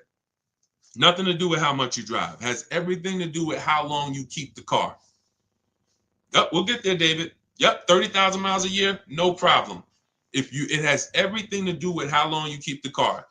Shout out to the sharers. It's time to hit the like button if you're enjoying what we're doing. Hit the like button. Appreciate you. If you're on TikTok, you know you guys like by double tapping the screen. Every time you double tap the screen, you run the likes up. So think about that. Okay, you got people on here who has, look, Arliss had a car, 14 years old. It's a 2010 QX56. Sugar Mama has a car that she's saying she had it for 8 years. Stuart Wilson on YouTube, I see you, 8 years. Okay, Facebook, I see you. It's not showing me your name, but it says you're at 8 years now. Okay, now, these, when that's the strategy, you're not thinking about leasing. If that's your strategy, all you should be thinking about is, I got to make sure I get a below market new car or used car deal. That's it. I got to make sure I pay less, make sure I don't overpay for my loan. If I'm getting a loan, make sure I get the lowest interest rate. That's your deal. You are not thinking about leasing if you are keeping the car long term, because the reason why we lease is to avoid what I call, remember this, who knows what this is? If you've been on our broadcast, every time I bring this up, type one word. What does this represent?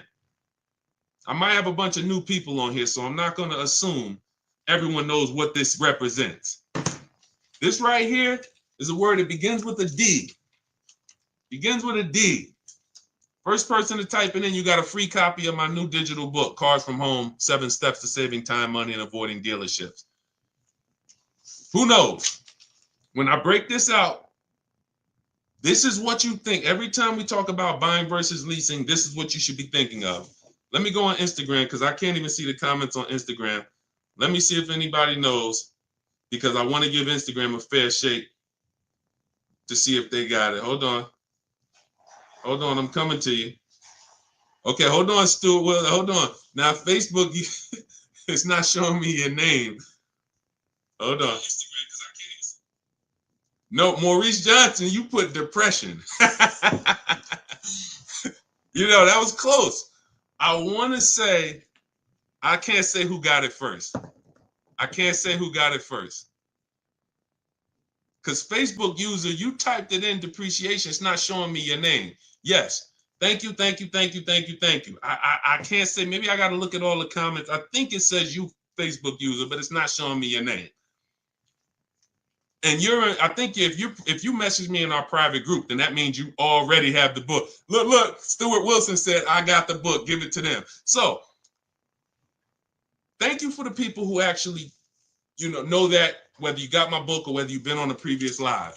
This is what we're thinking about when we're talking about buying versus leasing. So when you are buying your car, we just gave a shout out to all the people who have a car they have for 8 years, 10 years. This is the value of your vehicle when you buy it. Whether you buy it new or whether you buy it pre-owned, you're losing thousands of dollars every year in depreciation. That's why you buy a $30,000 vehicle, you go back in 2 years, it's worth 20. Even if you got a great deal on it. That's just what it is. The vehicles lose value. Now think about this. Some of you who are saying, oh, Deshaun, don't I drive too much to lease? You're depreciating your vehicle whether you buy or lease. And with you guys, with the high mileage drivers, your depreciation is even much more drastic because you're destroying the value of the vehicle in a short term. You go out, you put 30,000 miles a year on a car. That's 90,000 miles in 3 years. Who is that attractive to the next buyer? That means no, that's not attractive. So when you go out and you drive high miles and you think, well, because I bought my vehicle, I guess I'm okay.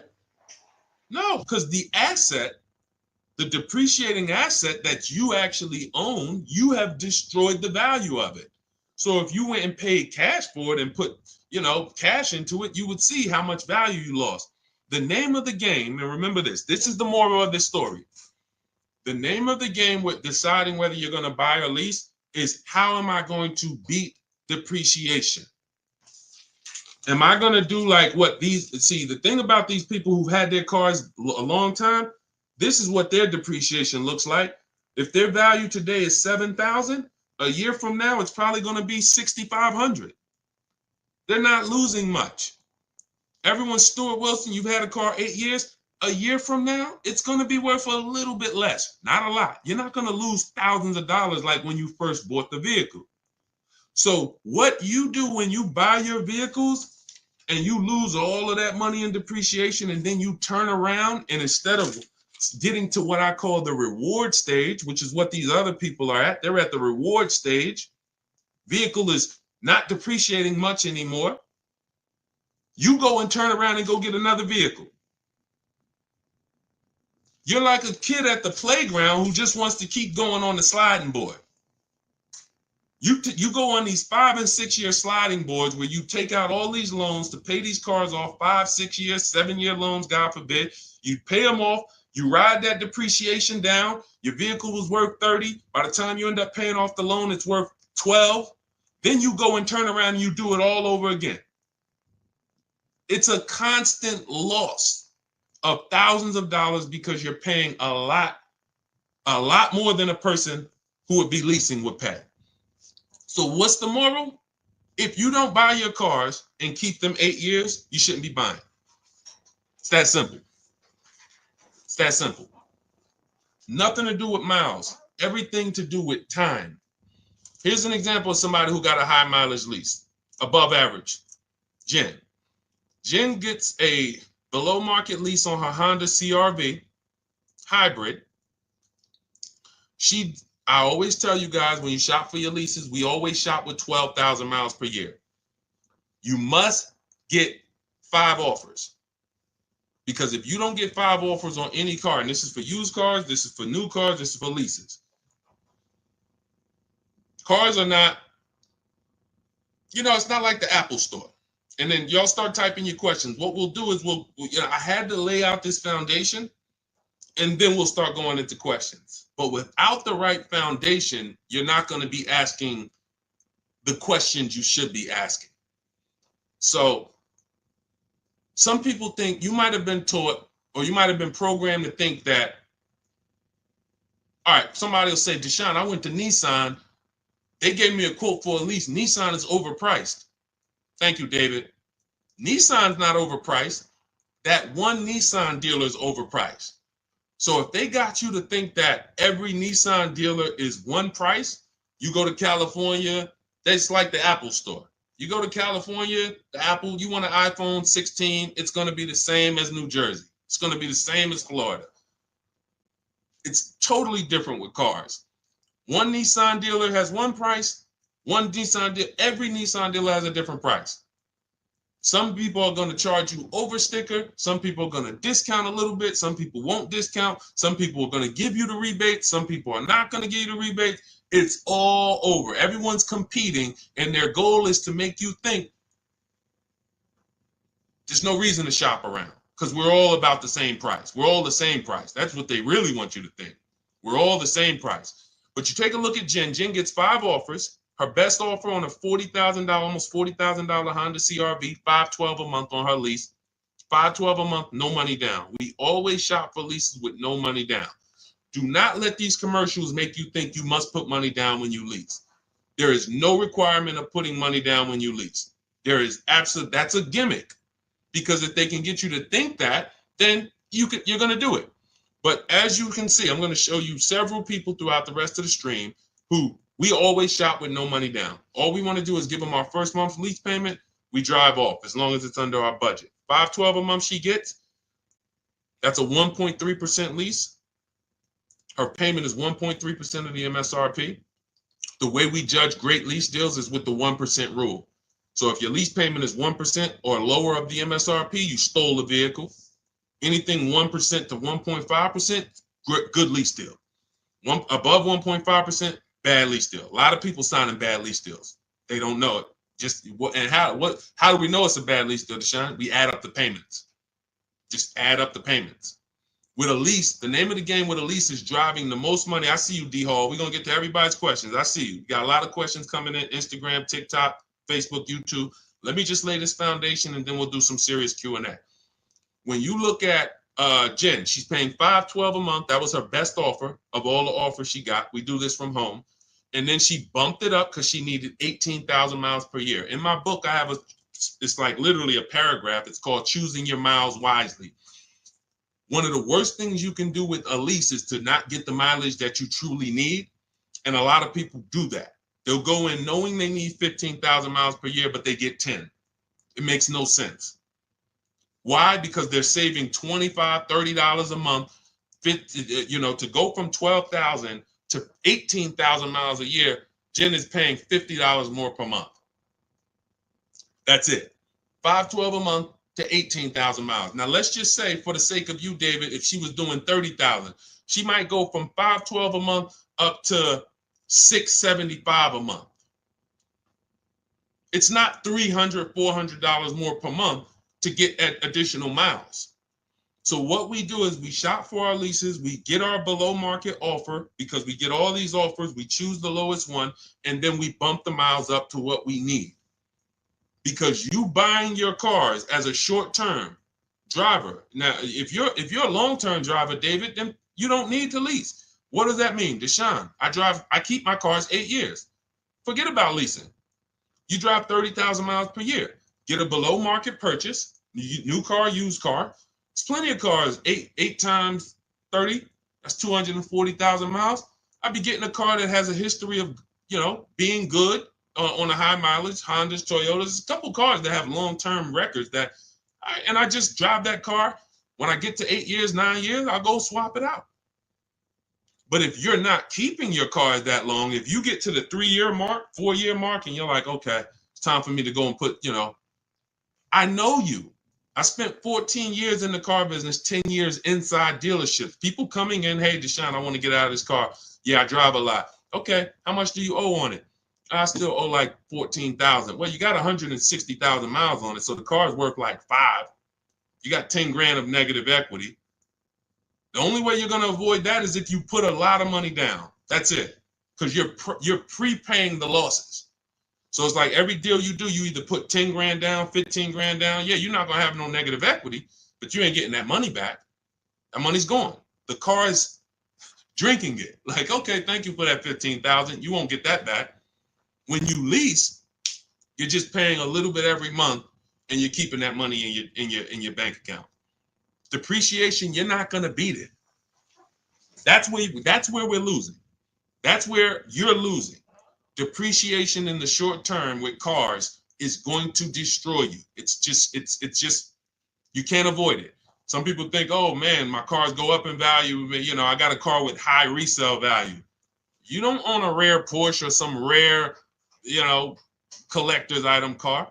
We had one run, y'all, 2021 to 2023. We had one run where cars had limited supply and we were able to sell cars for 10, 15,000 more than what they're worth. 7,000 more. That's why if you look at my old TikTok videos, when I came to TikTok and Instagram, I was wanting cash out, everybody. Sell your cars. You're never going to have a time in history where we could do this again. Sell it. And we have people selling leases, making 7, 10 grand. We have people buying cars that they had just bought in 2020, turning around, selling them 2022, getting all their money back. It was beautiful. It's over. It's over. We're back to a normal market, normal depreciation, and that's just what it is. Okay? So the foundation I just laid is step 1 in my book. My new digital book is called Cars from Home, 7 Steps to Saving Time, Money, and Avoiding Dealerships. It's already 5-star rated. You can Google it. It has everything I teach step by step on how to get below market leases, purchases, new cars, used cars. in a step-by-step way. What we just went over was step one, which is what I call the most important question, which is how many years are you keeping your next car? This is step one. The next car you're going to buy, how many years are you going to keep it? If it's less than 8, then you need to be shopping for a below market lease. If it's more than 8, you should be shopping for a purchase. That's step one. So now, part of my welcome offer, you can get your copy of Cars from Home for 75% off. It's normally $97. But if you go to my TikTok bio, the Instagram bio, the Facebook comments, or the YouTube comments, we have a link for you, and you can activate your 75% off for 30 minutes. That's my welcome offer to you. As long as you get there before 30 minutes, you got your book. It'll be in your inbox by the time you get done with the stream, and you'll have everything we teach in a step-by-step way to make sure you always get below market deals. Okay? But that's only step one, what we just went over. Now, let's get into some questions. Go grab your book, come back to the stream, and make sure when you get your book, you screenshot the thank you page. As soon as you purchase, it's a page that says open your book below. I also email you a copy, but sometimes people type in their email wrong. You're typing a little fast, and on that page, you're going to screenshot as my support team's email, just in case you don't see that email in your inbox in 10 minutes. Just email my support team, and they'll get you your copy of your book, okay? But it's also on the thank you page, so you can save it to your computer. Okay, Dolan, we had a lot of questions, so let's just start pulling them up, and let's get to them. You guys can keep typing your questions. Dolan's gonna pull them in as much as we'll go over as much as we can. Can we go over what to do when getting a lease? We'll get to you. We got you, D-Hall. We're coming. I see you, Instagram. Okay, I bought a car from a private seller. He's basically scammed me, and now I have the car with no title. What can I do now? First thing I do is make a police report. If we're talking about a seller who illegally sold the car or sold the car without a title, you don't want to be trying to do these things yourself. You want to make a police report, and you want to let the seller know I'm making a police report, because when you start accusing people of a crime, people start to do different things when they know the police are involved. See, when we're scamming people, I had a video that I posted the other day. Somebody called me and said, a friend of mine, he said he bought a car from a dealership. They didn't honor the warranty. I said, okay, first thing you do is call the police, have them over there, meet you over there, have your paperwork ready, and you're going to make a police report that this dealer is not honoring the warranty. And see, when people don't like to see police, companies don't like to see police. And especially if you're recording too, hey, I'm making a police report and hey, I'm live. People don't like that type of publicity. So the first thing I would tell you to do is let this private seller know who hasn't gotten you the title, I'm making a police report. Give them as much information as possible, and then go from there. You might want to go afterwards because is the vehicle stolen? We don't know. How do we know it's not stolen? He doesn't have a title. So, hey, let's pull his vehicle up. Where did it come from? It's a tough thing. See, the bad thing about cars is once you make the decision, it's hell to get out of it. Once you make a bad financial decision with a car, it's extremely tough. You got to eat the loss. So the best thing to do is find out, how do I get cars without making mistakes? Because when I make a mistake, I have to eat it. It's buyer beware with cars. It's not like real estate where, you can sue people. People can lose their license. Very different. With cars, buyer beware. You're really on your own, which is why y'all notice we don't hear a lot of dealers being sued, right? Y'all notice that? Look, and who knows that there's tons of dealerships all around the country ripping people off. There's 100,000 used car dealers in the U.S., 17,000 new car dealers in the U.S. So you're talking over 110, 115,000 retail establishments for cars. We know it's a lot of them that's ripping people off. We don't see them in court. We don't see them being sued. We don't see them going out of business. Why? Because their contracts say it's your job to protect yourself. And unfortunately, not many lawyers want to take the case. If it's not a blatant criminal aspect, not many lawyers are going to take the case to sue a car dealership because they know their paperwork says it's buyer beware. Okay? So that's the first thing that I would do. Make the police report and try to see if we can track down the source of this car, where did it come from, who owns it, And you know, that's the first thing I do. And I wish you the best with that. That sucks, man. Go ahead, Dolan. All right. What do you do if you drive more than 12,000 miles per year? That has not that doesn't matter. 12,000 miles per year is still on the low side of miles. 12,000. Now, if you drive more than that, if you drive 15,000, that's just above average. What I'm teaching now when it comes to shopping for cars is, especially used cars, 12,000 miles and lower is low miles. So right now we're in the 2025 model year. Whenever you're shopping for a used car, you want to ask yourself, what model year am I in? And usually after the fall, you're going to be in the next model year. So even if you're in 2025, okay, you could be in a 2026 model year. So then we look back and say, okay, if I'm looking for a 3-year-old car, average low miles is 10,000 miles per year or 12. Now, once you get up to 15, that's above average. That's not high yet. Above 15, 16, 17, 18, now we're getting to the high mileage. So it's not a matter of, 12,000 miles per year is really, it's still low. If you call it average, you can call it average, but there's nothing there's nothing that you would change based on you driving 12,000 miles a year or 15. And again, it has nothing to do with how much you drive. Leasing versus buying has nothing to do with how much you drive. The reason I learned about high mileage leases, I was a sales manager at Hyundai for a very short period of time, 6 weeks. It was a highway dealer on Route 1, New Jersey. It was literally like the owner's indicted. If you ever could imagine the typical highway dealership, this was it. And I've always worked at phenomenal places. I've always worked with great management teams, great sales staff, great culture. This was the opposite. This was like straight up, drugs in the bathroom, fights. I had to break up a fight between two of my sales team. It was just like, and it wasn't a physical fight, but they were about to fight. So I had to be peacemaker there. It was just 6 weeks. I said, thank you. I gave them the key back to the car that they let me drive, the demo. And I said, okay, thank you. God bless. This is not for me. But I learned something extremely valuable there. I had a customer who came back. He was returning his lease. He had 72,000 miles on the car. And I said, wow, you leased this?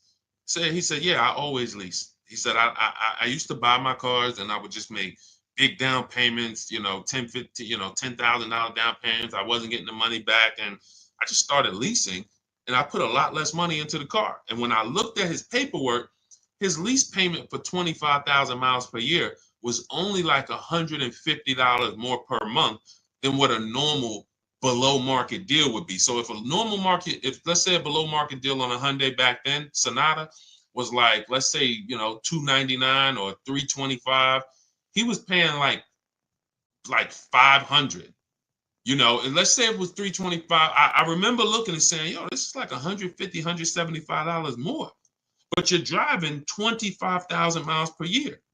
Now, fast forward, if he's driving 25,000 miles per year and he bought the vehicle and then he comes back in 4 years with 100,000 miles on it, he still owes a ton of money, because y'all got to realize when you take out a car loan, your car loan moves so slow, doesn't it? You look at your loan and 2 years later, you're like, wait, I still owe all of this? Yeah, it moves very, very slow because it's amortizing. So you don't really start seeing that the car loan's being paid off until when you got like 2 years left. But the first 3-4 years, you're like, man, I'm not even making a dent in this thing.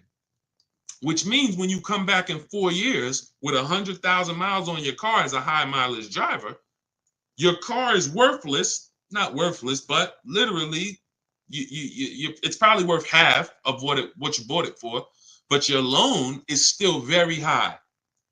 So when I saw that, it's like, wow, that's when I began to teach my clients in the dealership about high mileage leasing, because I had never experienced it before then.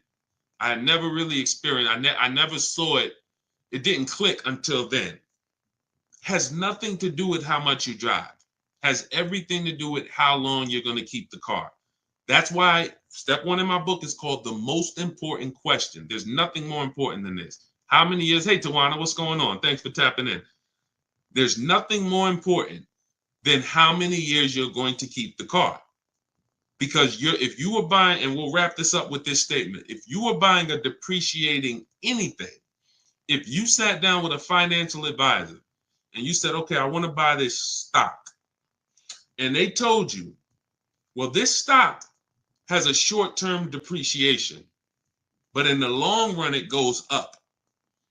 Well, can you explain that to me? Okay, well, the people who buy this stock, it goes down tremendously for 5 years, but then it shoots up for the next 6 years. You'd be like, okay, well, I'm only going to keep it about 5 years. They would tell you, then don't buy this stock. You say, well, I'm buying it anyway. Well, that's a bad decision. That's what's happening with cars. You're looking at cars. Every car you look at is going to go like this for the first 5, 6 years. So when you buy it, but you're not keeping your car more than 4, 5, 6 years, you literally, right when the car is going to start leveling out in depreciation, which means this is the reward stage. This is the benefit to you for buying the car. You went through this hell. Now it leveled out, and you have a vehicle that you paid off that you can keep for 4, 5, 6, 7 more years, paid off, not really losing value. That is this is the purchase. This is who should be purchasing. If this is not you, you're just riding this roller coaster down, and then you go and you get another car, ride it down. It has nothing to do with how much you drive. And the more you drive, the steeper the decline is over the first 5, 6 years. Understand this. All right. I think we made everybody clear on that. If you're clear, type $signs if you got that. Type $signs if you got that. Okay, everybody clear? Type $signs if you got that. Let's see. Okay, I see you, Dark Star. I see you, Tawana Bank. Okay, I see you. Okay, I see you, Sugar Mama. Okay, Sharon. Perfect. That's what all right. We want to make sure you are locking these concepts in. These concepts do not change. We are so far ahead of what's being taught in the market. You don't have to worry about these principles changing pretty much in our lifetime. Something would have to drastically change with cars for these principles to change. We're just ahead of the market. And unfortunately, if more car salespeople were taught these parameters and they were educating their clients, we wouldn't have to. There would be no place for us to do online education because car salespeople would be held to a very high standard with the threat of losing their license if they had to get one, or losing their ability to even be in the business if they had to learn these things, but they don't. You come in with a good smile, you say, hey, I want to make some money. You will be selling cars the next week, working with the public. Never sold cars a day in your life, don't know about loans, depreciation, resale value. Come on in, say, hey, all you got to do, if anybody's looking for a job, you want a career change, you just like, man, you know what? I think I would go right into a car dealership. You go into 10 car dealerships, say, hey, can I speak to the manager? Hey, look, I'm looking for a job. I just really want to make money. And you know what? I think I got a good personality. You'll have a job. You'll be selling cars in a week. That's who's helping you make $50,000, $100,000 decisions. That's who's helping you. So protect yourself. All right, my car insurance told me that insurance would double on the lease versus a purchase. That's just not true. You need to shop other insurance rates. That's just not true. Now, if you have a vehicle that has, you have if you maybe have a liability only policy, but full coverage is full coverage. If we got to, watch this. This is interesting. When you lease, what shows up on your credit report, when I lease, like, let's say I lease a $30,000 car. Let me use my car. The last lease I had was a Jeep Grand Cherokee. Jeep Grand Cherokee. I see you, Presario. I see you, Stately Natural. Thanks for tapping in. I see the $signs, Instagram. What I noticed, like, all right, I got a $33,000, $35,000 Jeep Grand Cherokee Laredo, 2018. I leased it for $330 a month. no money down, $330 a month. I paid about $12,000 over 39 months. When I pulled up my credit report, that's the amount that shows, 12,000. 12,000. Why is this important? Well, if I had purchased that $35,000 vehicle, how much is showing on my credit report? Balance due. 33, 34, 35,000. Whatever the whole loan is. So now outstanding is 12,000. Outstanding is 12,000. If God forbid the vehicle's totaled, the insurance company pays it off and I go get another vehicle. I don't have to worry about losses or anything like that. Now, if I put money down, that's a different question. That's the reason why we need to know our risk of putting money down on a lease, because if the vehicle's stolen or totaled, you don't get the money back. So it's very important. That's another reason we shop for every lease with no money down. Very important. But when it comes to insurance, the same vehicle that I'm driving for $33,000 that I leased is the same vehicle that that if I purchased it, I would need to insure with full coverage. Nothing changes, but with a lease, I'm responsible for less. Think about that. So from an insurance standpoint, I'm responsible for less. I'm only responsible for $12,000 of payments over the next 3 years on this vehicle. The bank is responsible for the balance. So that's why I don't see a lease. I've leased vehicles. I purchased vehicles. We leased several cars before we purchased our Infinity truck. I didn't see my insurance drop when we purchased this Infinity truck. I didn't be like, oh no, I didn't see my insurance go up. So what it sounds like to me is you now need to shop for insurance. Because if your insurance, first of all, if your insurance broker told you that your insurance is going to go up by leasing, they're incompetent. Because there's no way, maybe the companies they use, or like I said, maybe you have liability only. If you got liability only, which that's not even recommended. So if you have liability only, if your vehicle has any value, you should look into that. You should Google why having only liability is a bad thing. I'm not giving insurance advice because it's not my thing, but I have read it. So I can't see your insurance company telling you that and it making any type of financial sense. You might need to get a new broker, and you're one of the rare people that even still uses an insurance broker. Shop him against an online broker. Go to Insurify, online broker, see if Insurify will shop a bunch of companies for you and save you money. Because Insurify will shop a bunch of companies for you, and why are we paying a human that got to eat? I'd rather an app that takes a small percentage of commission from the companies than a person who needs to actually feed his whole family based on my insurance policies and premiums. I'm gonna move on. All right. Now look, I don't talk about insurance. That's a great question. But I talk about everything else in my new digital book. It's called Cars from Home, 7 Steps to Saving Time, Money, and Avoiding Dealerships. It's 5-star rated. You can Google it. You can thank you to everyone who's reviewed it. And you can see that everything's in there, step by step. Leasing, below market leases, below market purchases, below market used cars, new cars, all in there step by step. You can get a copy as part of my welcome offer for 75% off. It's normally a $97 book. It's worth way more than that. But I had to price it somewhere to let you know it's not a normal book. It'll be one of the most valuable books you own. I won't say the most valuable, but financially, it will be one of the most valuable books you own. So part of my welcome offer, you can get a copy for 75% off. That'll be $24, but it's only for 30 minutes.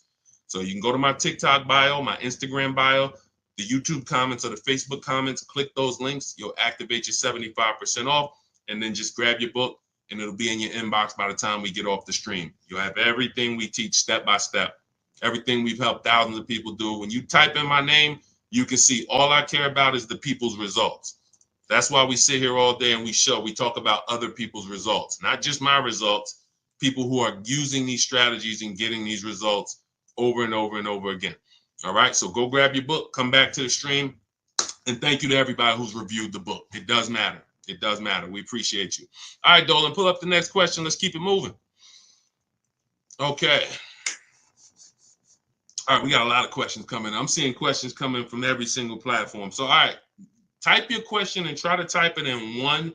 Don't type it in like multiple kind of segments. All right, go ahead, Dolan. Bring that one back up. My car's okay. Well, we already did that. Let's move to the next one. All right, is it worth considering a lease if you plan to keep the car at the end of the term? Why are we doing this? Why are we doing this? Like, I don't know.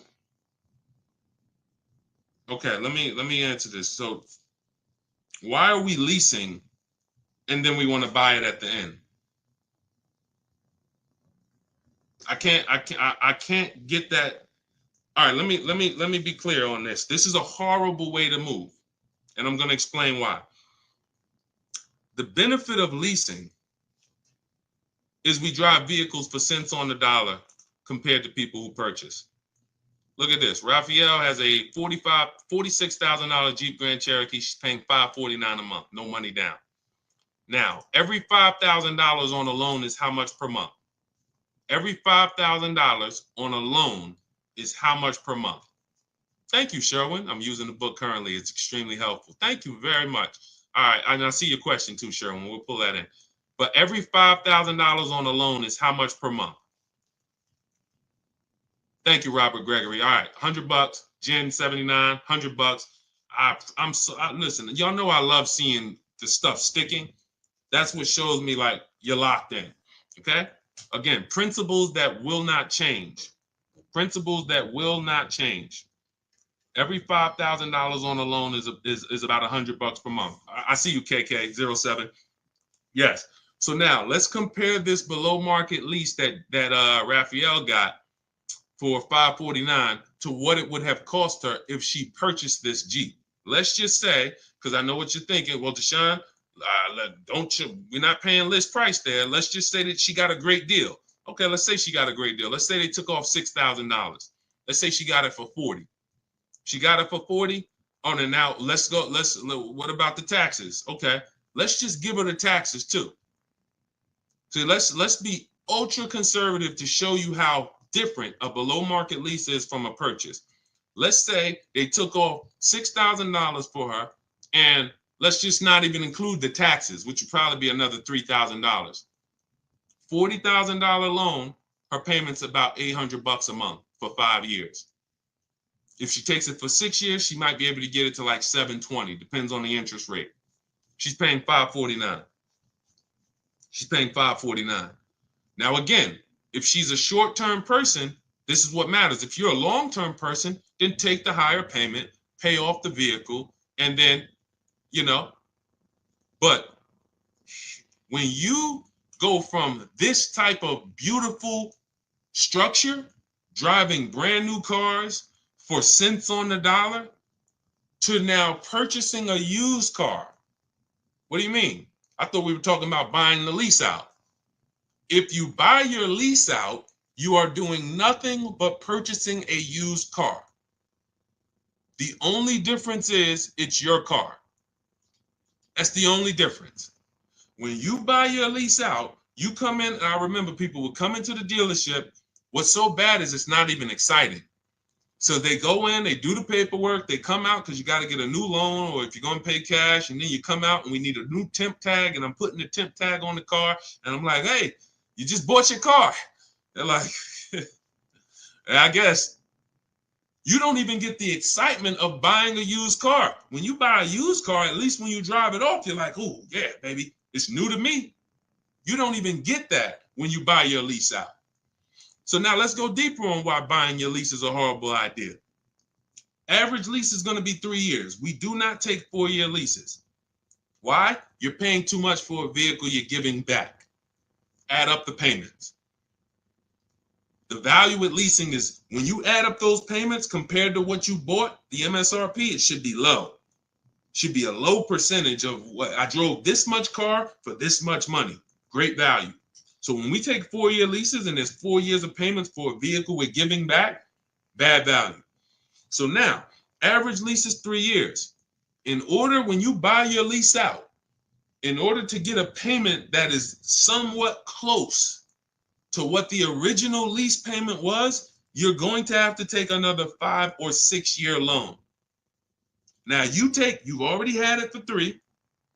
Now you're coming back and you're going to buy the balance for 5 years. Let's give it the minimum. How many years on the loan is that, people? How many years of payments on the exact same car is that? Thank you, Sharon. Thank you, Tanj. 8. Nope, Jim. It's 84. No, I'm wrong. It's 96 months. Jim says 72 months. No, it's not. 72 months would be 6 years. That's the max loan that we take. In my book, I have something called the rule of 72 and the 10th birthday, which means you should never take a loan longer than 72 months, and your car should be paid off by the 10th birthday if you want to avoid the risk of having an older car with a payment. Things can go wrong and you still have a payment. So we never take a loan. So 72 months, Jim, is 6 years. When you buy your lease, when you lease for 3 and then you buy it for 5 years, that's 96 months of payments, 8 years of payments on the exact same car. What smart person is taking 8-year loan? Anybody signing up for that? Any of you walking into a dealership saying, hey, give me the 96-month loan? Anybody? Is anyone going to walk into a car dealership at any point and say, hey, all right, show me what it looks like for 96 months? I'm seeing, look, we're on 4 platforms. I was quiet on Instagram. Sharon said no. Anybody? Never, right? But we have tons of people. Look, Tan said, hell no. But we have tons of people who have leased their vehicle for 3 years and they go and buy it they buy the balance out with a 5-year loan. And there are some who take a 6-year loan. And I'm going to tell you why, because I remember when I started teaching this for our books, my Infinity lease was ending. And I said, you know what? I want to look at, my payment was $390 on that last Infinity. I wanted to see how much it would have cost me to have a payment close to a $390 payment to buy out the balance on the Infinity, 6 years. And it was a little higher. It was like $410. So many people are buying their leases out with a 6-year loan when they've already leased the vehicle for 3. 9 years of payments. That's 108 months. It's 108 months of payments on the exact same car. The bank loves you. That's why we don't mix buying versus lease. We don't mix. If I'm going to lease, look, here's the question. Simple things. Simple principle to lock in. When I'm leasing, my first question whenever I'm buying my vehicles is, am I going to keep it more than 8 years? Am I going to keep it definitely more than 8 years? If your answer is no, okay, I'm shopping for a lease. Okay, my lease is about to be up. All right, time to start thinking about my next vehicle. What's my question? How many years am I keeping the next vehicle? How many years am I keeping the next vehicle? It doesn't change. Okay, I think I want to buy something. I got my eye on something. I want to keep it at 8 years, 9 years, 10 years. I got my dream vehicle that I want to get right now.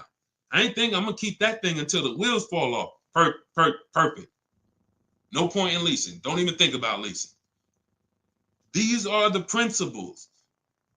Because the depreciation, a person who's driving a below market lease, you cannot catch up with them if you purchase. If you got a used car, if you bought a new car, doesn't matter. They're driving vehicles for so cheap. Below market leases. I'm not talking about commercial leases. I ain't talking about the stuff you hear your people saying, man, look at I'm paying a lot for this lease. That ain't us. Don't listen to people who don't know how to get below market deals. They're going to tell you, look at Teddy, $73,000 BMW, $829 a month. His final payment, that was his counter offer, $856 a month. He uses our system. One of the things I teach is we do this from home. We go online, we contact multiple dealers. We actually contact 25 dealers in about 20 minutes. I have email scripts that you use, you copy and paste, and we get at least 5 offers and then we choose the best offer. Very rarely is the best offer going to be your closest dealer. Like, look at the closest dealer. He said his closest dealer's offer came in at 937. His best offer was 856. So the closest dealer is not usually going to be your best offer, because when they see a zip code, they think, oh, when I worked for Mercedes, they told us that they told us NADA tells us most customers only shop 2 dealers. Car dealers know that about you when you walk in. So that means, all right, we're going to talk to this person. Odds are they're not going to shop us, and they're going to try to negotiate with us, and that's okay. We'll tell them we're giving them a good deal. We'll take off $5,000. We'll show them this, but we'll never give them, see, 8 out of 10 dealers are not going to go below a certain number.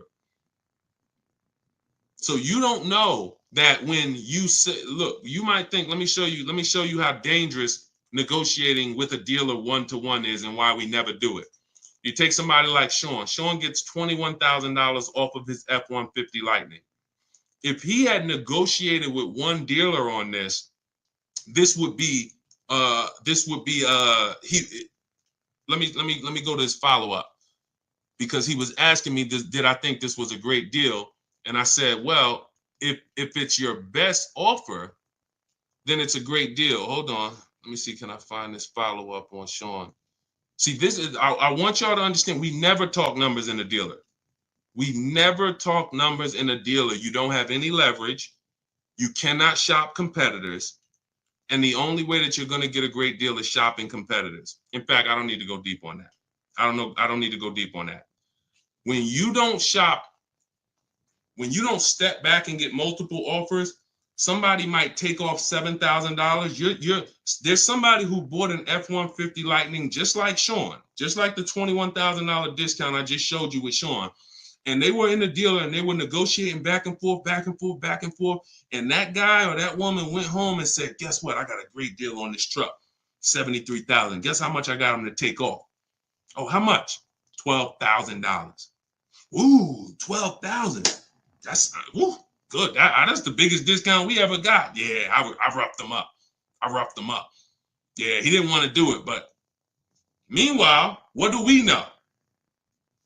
Sean shopped the whole market, got multiple dealers, saw several offers, saw the $12,000 discount, saw the $7,000 discount, saw a $15,000 discount. And then this one dealer comes in who's far away from him, who said, hey, I'll take off $21,000.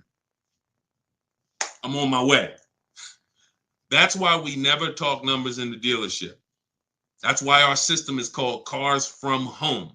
90% to sometimes 100% of what we do and how we get these below market deals is done from home, not in the dealership. So all of this is in my new book. It's a digital book, so it'll be in your inbox in minutes. You can get your copy as part of my welcome offer for 75% off. It's normally $97. You can Google it, Cars from Home, 7 steps to saving time, money, and avoiding dealers. You'll see it's 5-star rated on Goodreads. And you can get your copy for 75% off. You won't pay the normal $97 price. You will be you'll get yours for $24, but it's only for 30 minutes. So go to my TikTok bio, my Instagram bio, the YouTube comments, or the Facebook comments. Click that link, and then you'll see that we have you'll see the countdown. As long as you get there before the 30 minutes, you got yours for $24. That's our welcome offer. And make sure you screenshot the thank you page, because on that page is the link to open the book as soon as you purchase, but it also is my support team's email. In case you type your email address wrong, we can't send a book to an incorrect email. So if that book is not in your inbox in 10 minutes, just email my support team and we'll get you the book. All right, that's my welcome offer. Go get your book, come on back to the stream. All right, go ahead, Dolan. Let's keep it moving. I know we got some more. I see KK. I see we got a. Go ahead. That's a good question. New presidency, but we'll get to that. I drive 30,000 miles a year. Well, we already hit on that. I actually answered that already about high mileage leasing. We anybody who just jumped on and you drive a lot of miles, 18,000, 20,000, 25,000, 30,000. You want to go jump on YouTube, watch the early part of the stream, because that we saved the stream, or Facebook, and you'll see we went deep on that for about 15 minutes about how leasing has nothing to do with the mileage you drive. I gave you examples of high mileage leases, Jen with her 18,000 mile a year lease. And then I talked to you about when I learned about high mileage leasing, which is when in Hyundai and my client who came in with a 25,000 mile a year lease, and they were only paying $175 more per month than a great lease. So yeah, just go back and catch that. Go ahead, Dolan.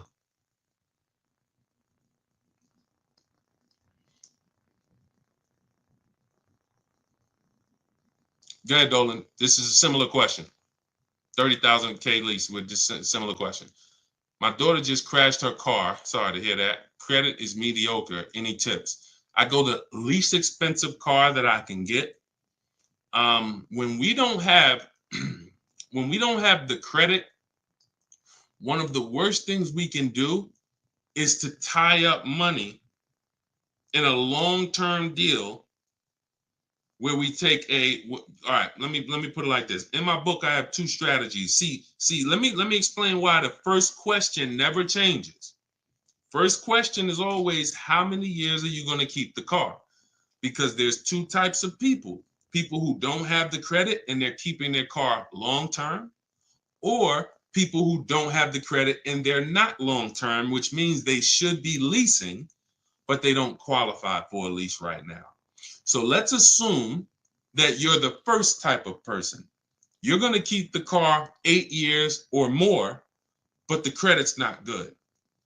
Your mission is to make sure you get a great car. You can use our strategies, new car, used car. We need to get a great quality car below market below market price. We don't want to go out there and overpay for the car, because this is what people who don't have good credit tend to do. You go out with desperate vibes, desperate energy, and you basically say, whoever can get me in a car, I'll sign up for it. Which is why I've seen people rave about, hey, go see Joe. Man, and one thing about people who don't have good credit, they will go and tell their friends, and any of their friends who may not have good credit, hey, go see my man Joe. He'll get you approved. Joe is making tons of money on you, because Joe is making, I remember these deals would make $8,000 to $10,000 minimum for the dealership. Between the price of the car they sold you for and between the loan, these deals were washing out at $8,000 to $10,000 minimum. Very, very profitable deals for the dealership. Why? Because the people they don't know there's other options. Whenever we buy a car, we always separate the purchase of our car from our loan.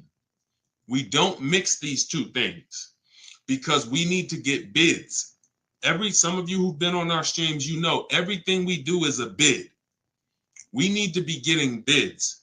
When we're getting our loan, we have multiple banks and credit unions submitting offers to us, and we pick the best one, because there's a lot of money in loans. Why do you think banks are in the loan business? There's a lot of money in loans. They don't sell cars, they sell money.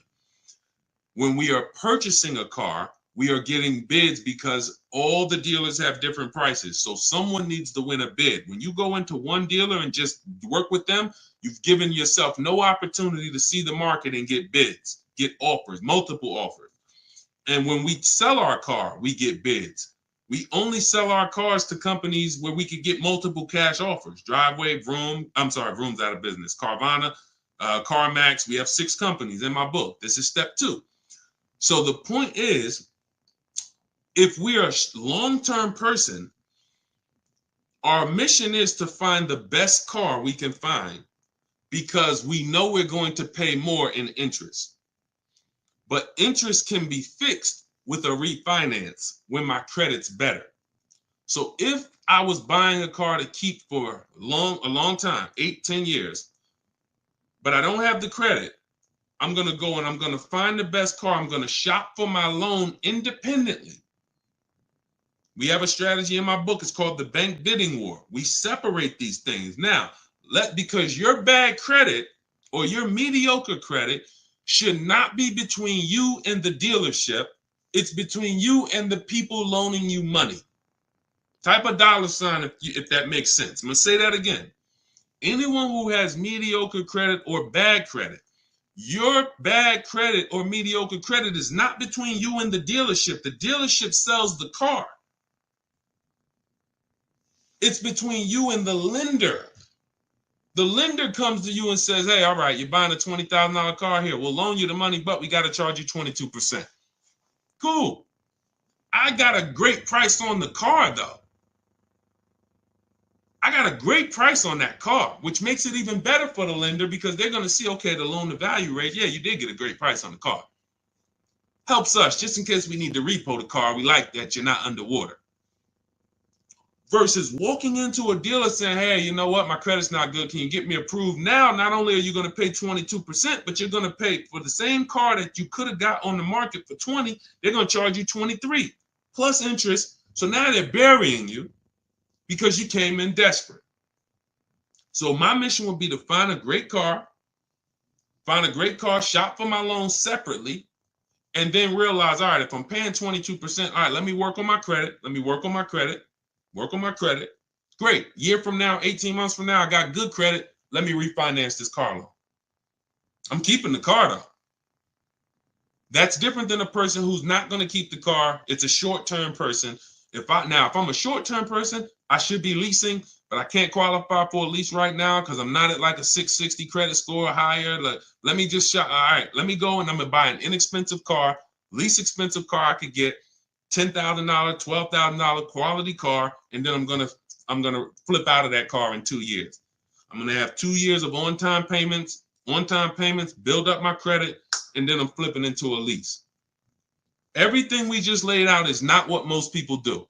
Most people will go in, they say, look, my credit's not good, but I want to get that $23,000, Honda Civic with all the features. Honda Accord with all the features that I want. Boom. Now they're overpaying for the car, not really shopping for a quality car. Maybe they got it if it's a Honda, but you still could get a bad Honda. Are you checking service records? Are you checking accident history? You could have a great car, but you bought a bad one. And most people don't want to sacrifice. They just want to go in and get the car. So that's the two strategies. Those are both in my book, by the way. Short-term strategies for people with bad credit. I should be leasing, Deshaun, but I can't qualify right now. What's my setup? So that in 2 years, I am leasing brand new cars. That's the play. And then the long-term strategy for people who are buying, don't have the credit right now, is quality car. Let's get our loan. We'll pay more for it. When our credit's better, we refinance the loan. Both in there. So if you want to get your copy of Cars from Home, my new digital book, it's 5-star rated, you can go to my TikTok bio, my welcome offer, 75% off. You'll have everything I laid out step by step and more. Because your household's going to be different. The reason why Cars from Home, my new digital book, is so valuable is because in your household, let's say your spouse wants to lease, your daughter needs a pre-owned car, you want to buy a new car, it's all in there. Your spouse is a high mileage driver, your daughter wants a used car, you don't have good credit. There's 3 different strategies in there for you 3. Y'all are 3 totally different people, and each path is in that book for you guys to get to the below market purchases based on that. Okay, so if you want your copy, go get it. It's part of my welcome offer, 75% off, but only for 30 minutes. In my TikTok bio, my Instagram bio, the YouTube comments, or the Facebook comments, click that link, go grab your book. You'll get it for $24 instead of the normal $97 price, as long as you get there before the 30-minute timer expires. Right? Go ahead, Dolan, shoot the next one up.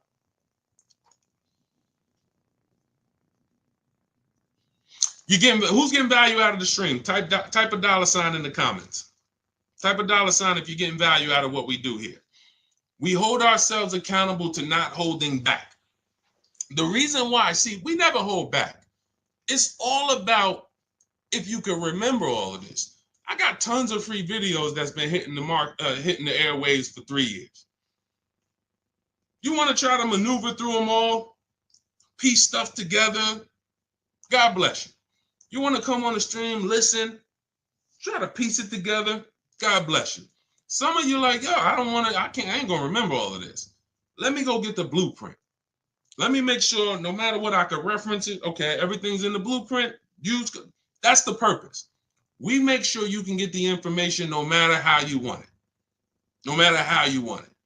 Some of you who like Deshaun, do you work with people? I see you showing a lot of people in your Facebook group. Yeah, we work with people all the time. I've worked with over 2,000 people since 2021. We have a video where we could, jump in a Facebook group where we do Zoom calls twice a month. Just go to my bio, go to the same links.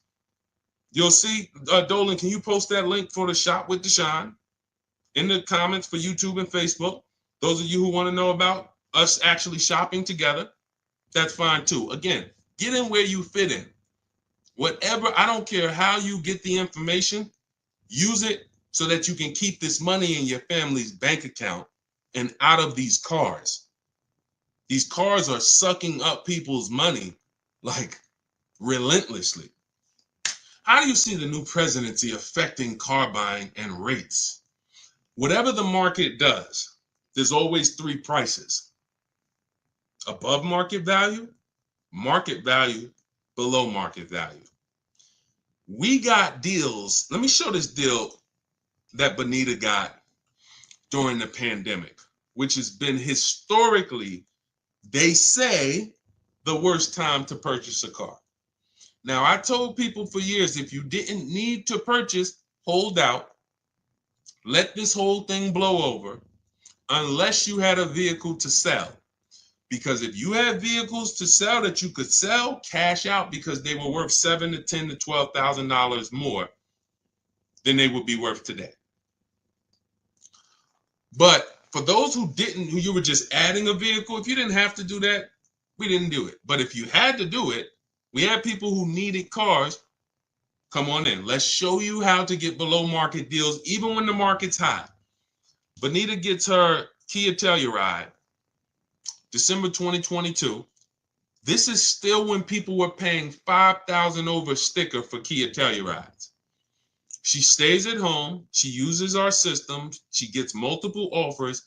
She gets a $45,000 Kia Telluride, $600 a month. In fact, it's an S, might be 46, $600 a month. Now, I told you what my neighbor got it for this year, $479. We don't know if it's the same model, but let's just figure it's similar. So below market at that time, the below market leases on Kia Tellurides was $600, because there were people leasing them for $700, $800, $850. I wish I could find them. They're everywhere. Some of them are still in those leases. They can't wait for them to expire. They're still paying $800 a month for their Kia Tellurides. She got it for $600. So no matter what the market does, the key is knowing how to get below market deals. And how do we get below market deals? It's very simple. We need to get enough offers to see the market, and then we pick the best one. It's very simple. You can't get below market deals going into one dealer or two, because that's not the market. That's two dealerships. The market is within 100 miles, 75 miles. What is the market? Everyone who has this car I want, what's the best offer? Doesn't matter. And here's what I always say. People with no skills are going to pay above market value. People with negotiating skills are going to pay market value. People who make dealers bid and get multiple offers get below market value. Because there's no I could say to a negotiator, here's how I know. Negotiator comes out the dealership. Hey, yeah, man, I just got a great deal, man. I worked them over. I've been coming back for 2-3 months working them over. Okay, are you willing to bet $1,000 that I can't get a better deal than you? Nah, I don't know. I wouldn't take that bet. Why not? You've been working them over. Yeah, but I wouldn't take a better. Now, I probably can't. I'm not gonna get a better deal from you from them. But for that car that you just drove out here with, bet me $1,000 I can't find a better deal than that in this market from home. Nah, I'm not gonna take that bet. That's why negotiators don't get below market deals. There's no confidence that they actually got a below market deal because they haven't seen the market.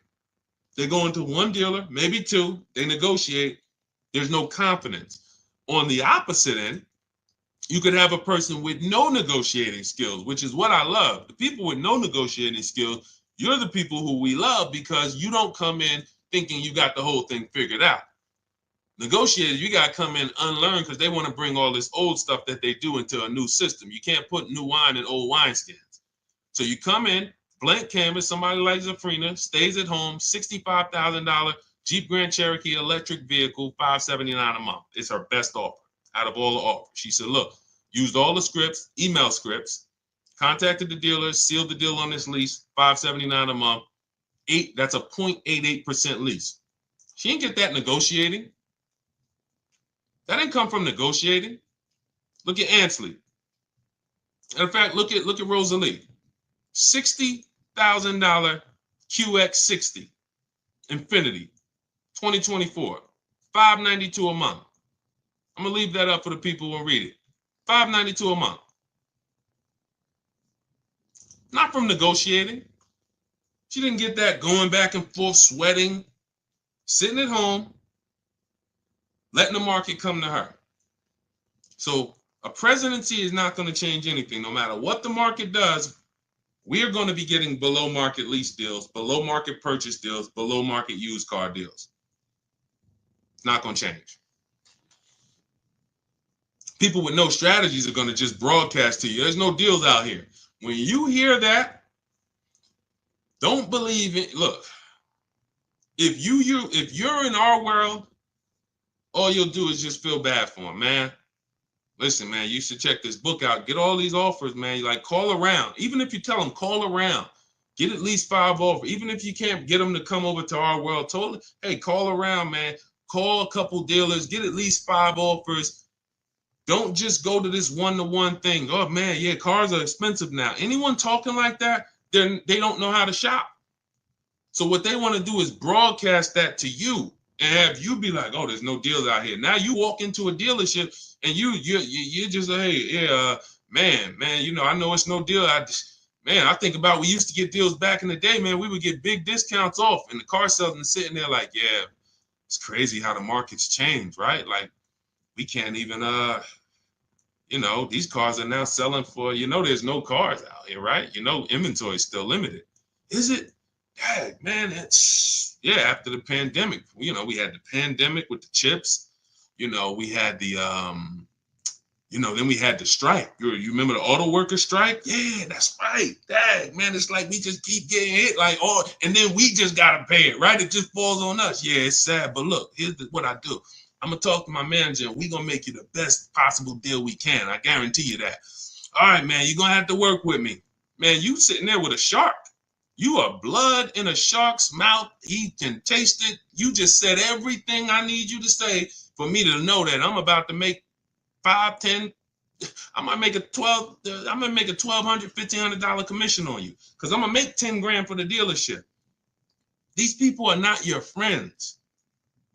And look, I'm the bad news first person. Look, I don't leave you there though. So I'm not the person who sits here and just goes bad news, but I gotta tell you that you shopping the way they have programmed you to shop is bad. I can't sit here and make it look like you guys are doing okay. You know, just keep going that way. Let me teach you some negotiating tactics to go back and forth with these car salesmen that negotiate 3 times a day, 15 times a week on cars, and you never know what they own the car for, but I'm going to give you some tactics where you could go toe-to-toe with them. And you can't win. You don't know what they own the car for. You don't know. The name of the game is step out of it, step back, relax at home where you're in control, use the internet, a beautiful tool that allows us to shop for TVs, shop for groceries. We can shop for all of these things comparatively, right? Using the internet. We just use it for cars. That's exactly, Sherwin. That's why we need the 25-5. Exactly. How can you tell if you're getting a deal when you're looking for a vehicle that is being marked up? Multiple offers. It's very simple. We expose the dealers who are charging high prices. Let's go back to Teddy's deal. I would assume that on Teddy's BMW here, $73,000 BMW, he said his highest offer, he said, I received 10 offers. I only used the scripts provided. That's the email scripts. Closed on a 2024 BMW i4 M50. $856 a month. his highest offer during this process was $1,123. There's no doubt that that was a marked up offer. That dealer is going to sell that car to someone else.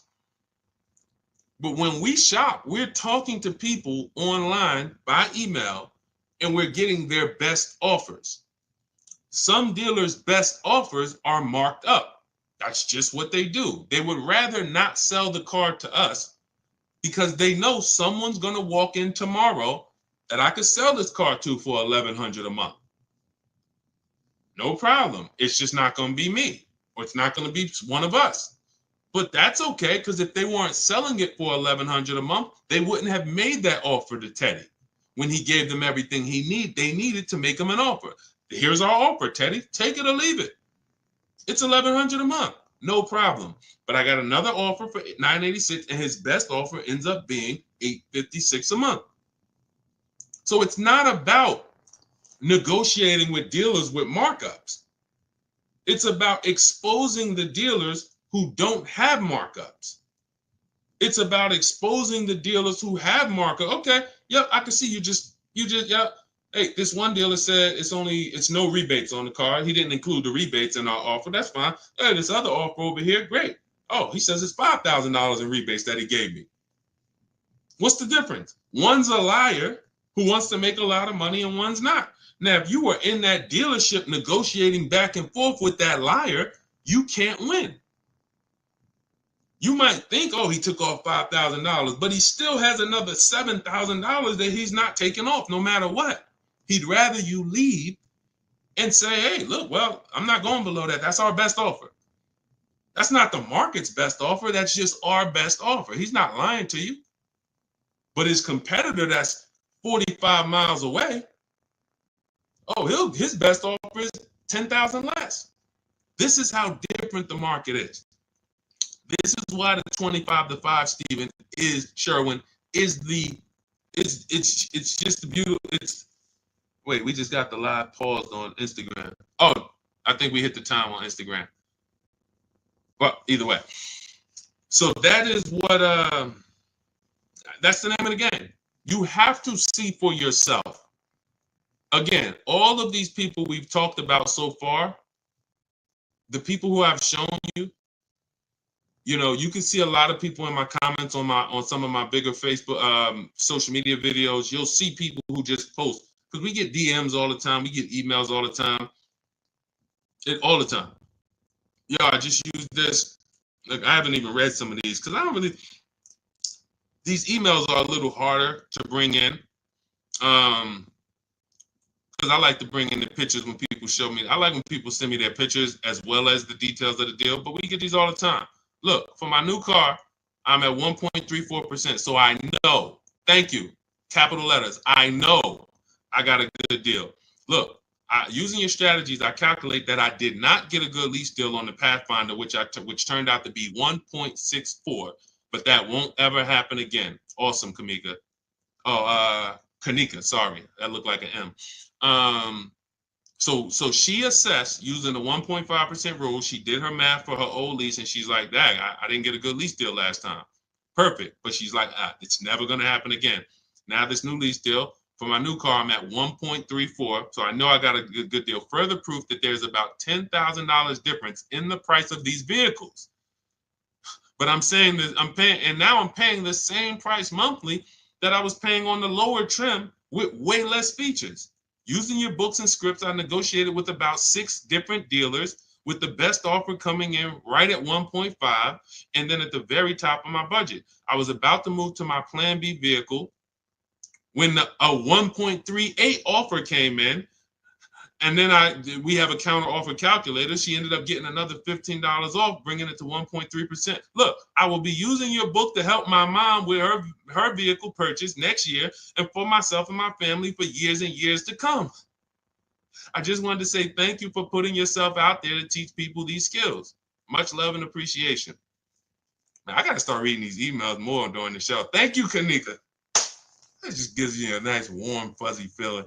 See, I don't care about nothing else but people keeping money in their house. That's what I hold myself accountable to. All of these people out here teaching stuff, and if they ain't getting results for their people, they shouldn't be teaching. I don't care about no followers.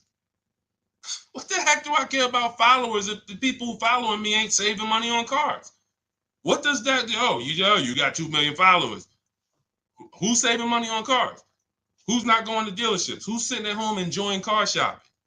Probably about 50,000 of them. That's who I care about. I appreciate all the 2 million, but the 50,000 is who. They're the ones who results.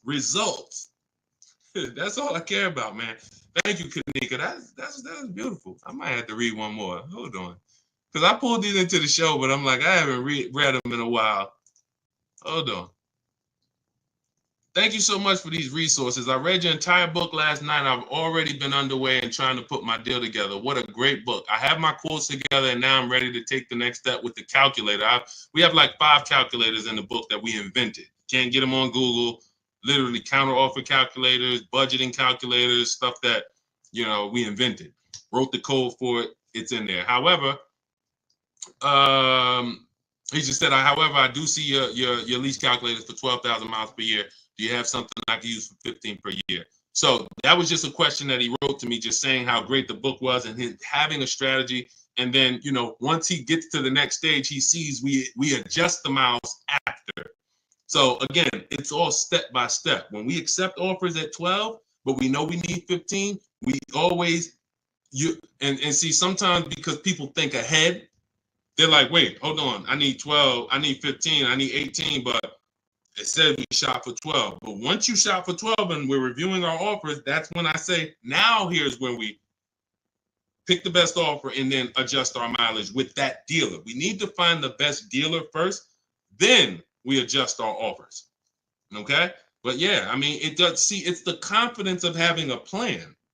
You can hear that when he was writing, he's like it's different. I'm shopping with a plan now. I'm not out here winging a $50,000 transaction, kind of shooting from my hip, hoping I don't make a mistake. It's like I have an actual process to follow, designed by a car dealer or a car salesman. I wouldn't call myself a dealer, even though for 4 years I ran a brokerage. So technically that is a dealer, but I've been inside car dealers for 14 years. So we wrote the process from the inside.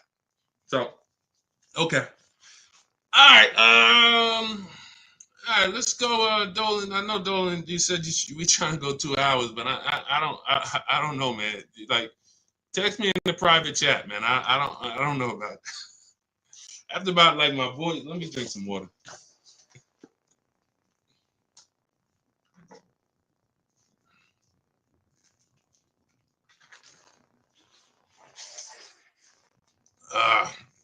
If you lease, you have to pay the taxes. They go in the payment. When we lease, we have a template that we send out to dealers. And here's what it says. You have to tell dealers how to give you the offer. Part of the problem with why your shopping online is not working, why it's frustrating, it's 2 reasons. 80% of dealers are here to make it hard, because making it hard makes them more money. They are trying to frustrate you to get you to come in. That's why you notice, who notices, type right. Type right if you notice this. One of the first questions that you're going to get when you're on the phone with a dealership is, when can you come in? Is that right or right? Right? You're not even on the phone with them for more than a couple minutes before, hey, when can you come in? Correct? Right? Okay. Thank you. So that's the goal. I need to get this person here by any means necessary. So they're going to say a bunch of stuff that's not true. I see you, Sherman. I see you, Sugar Mom. A bunch of stuff that's not true. Like what? Your best deal is going to be if you're here. Not true. Your best deal is going to, hey, we only, if you come here, I guarantee your presence is your leverage. Not true. Your presence is no leverage. Can't see the market when I'm sitting in your dealership. So you have to tell dealers how to quote you because they're going to quote you the way they want to quote you. So we always request our quotes with 12,000 miles per year, first month's payment only, due at signing. So I'm giving you my first payment, I'm driving off. Now, when we shop for purchases, we shop all in numbers. We shop all in.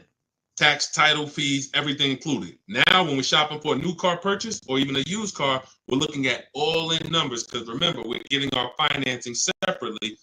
Then we give the dealer a chance to beat it. We do a bid for that. That's called the bank bidding war. So, but we have a particular way that we're requesting our offers for us to be able to compare them. We don't let them, and even when we send out our templates, you're going to see some dealers, the 80%, don't listen, which is why we have to send stuff twice. Copy and paste is going to be your best friend when you're buying a new car, used car, using what we teach. Copying and pasting, copying and pasting.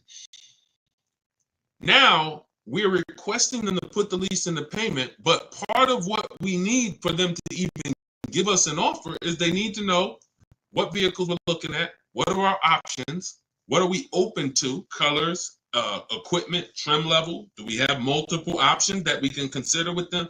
They need to know what we do for a living because they need to know if do you have any rebates? They need to know what memberships we're a part of, AAA or, Costco. We had somebody who got a Volvo last year. She said she got an extra $1,000 being a Costco member. That was a California deal. So all of this stuff matters. When a dealer is trying to give you their best offer, they need to know everything you qualify for. There's conquest rebates or loyalty rebates. What vehicles do you have in your household now? Do you have any competitive vehicles? That's why in our template, we fill all this stuff in, then we send it off. So when you're trying to shop online, you're wondering, why can't I get, the shopping online? I tried it, it's not working out because you don't know what to give the dealer.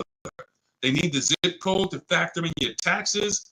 This is stuff that you're thinking when they ask you this, you're like, wait, why are they asking me for this? They're trying to explain. No. So you're going to just go in and say, well, man, this is frustrating because you don't actually have an online shopping process that works. You're winging it. And you don't realize that I can't even shop online because I'm defensive because the dealer is going to ask me for things that they need to make me an offer. And I think they're asking me for it because they're trying to get too much information out of me. Why you want to know what kind of vehicles I got? I'm not trading nothing in. Well, because we need to know, do you qualify for any rebates?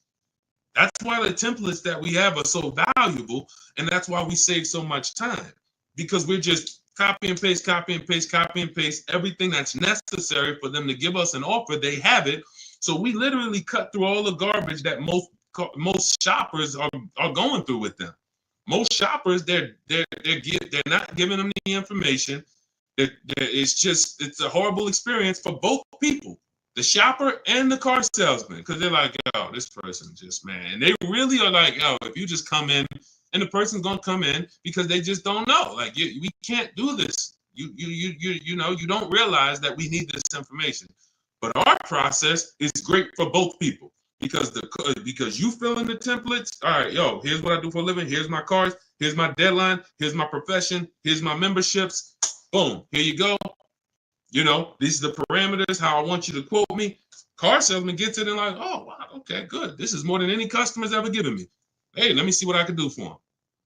Easy for both people. The people that sell us cars, they're only working for us for like 20 minutes. They love us. The dealers that win the bids for us, they're like, man, thank you. Because how long did I got a video, I posted it. Some of you saw it. And when I got my Infiniti truck, I recorded it. I asked them, how much time did this whole thing take? He said, not even 20 minutes. Once we took out the test drive, not even 20 minutes when I bought my pre-owned Infiniti. And it was a below market, 42% off the new price. It was $54,000. It was the best. Long story. I ain't going to go into all of that. But it was a great used car deal and literally 20 minutes of the car salesman's time. Meanwhile, they got people in there 5 hours that ain't buying a car. Been there 5 hours, negotiating back and forth. They're making them a good offer, and they just like, well, I don't know. You know how many times I was making a person a below market offer and they just wouldn't take it? But I know why they wouldn't take it, because they didn't know it was a below market, or they didn't know. They're like, man, I'm like, listen, you're really walking away from, like I'm telling you, we're at a triple net deal. We're like $500 over triple net, which means no dealer can, like, we're really in the black. Forget invoice. You got sticker price, you got invoice price, you got holdback, then you got the tissue, then you got the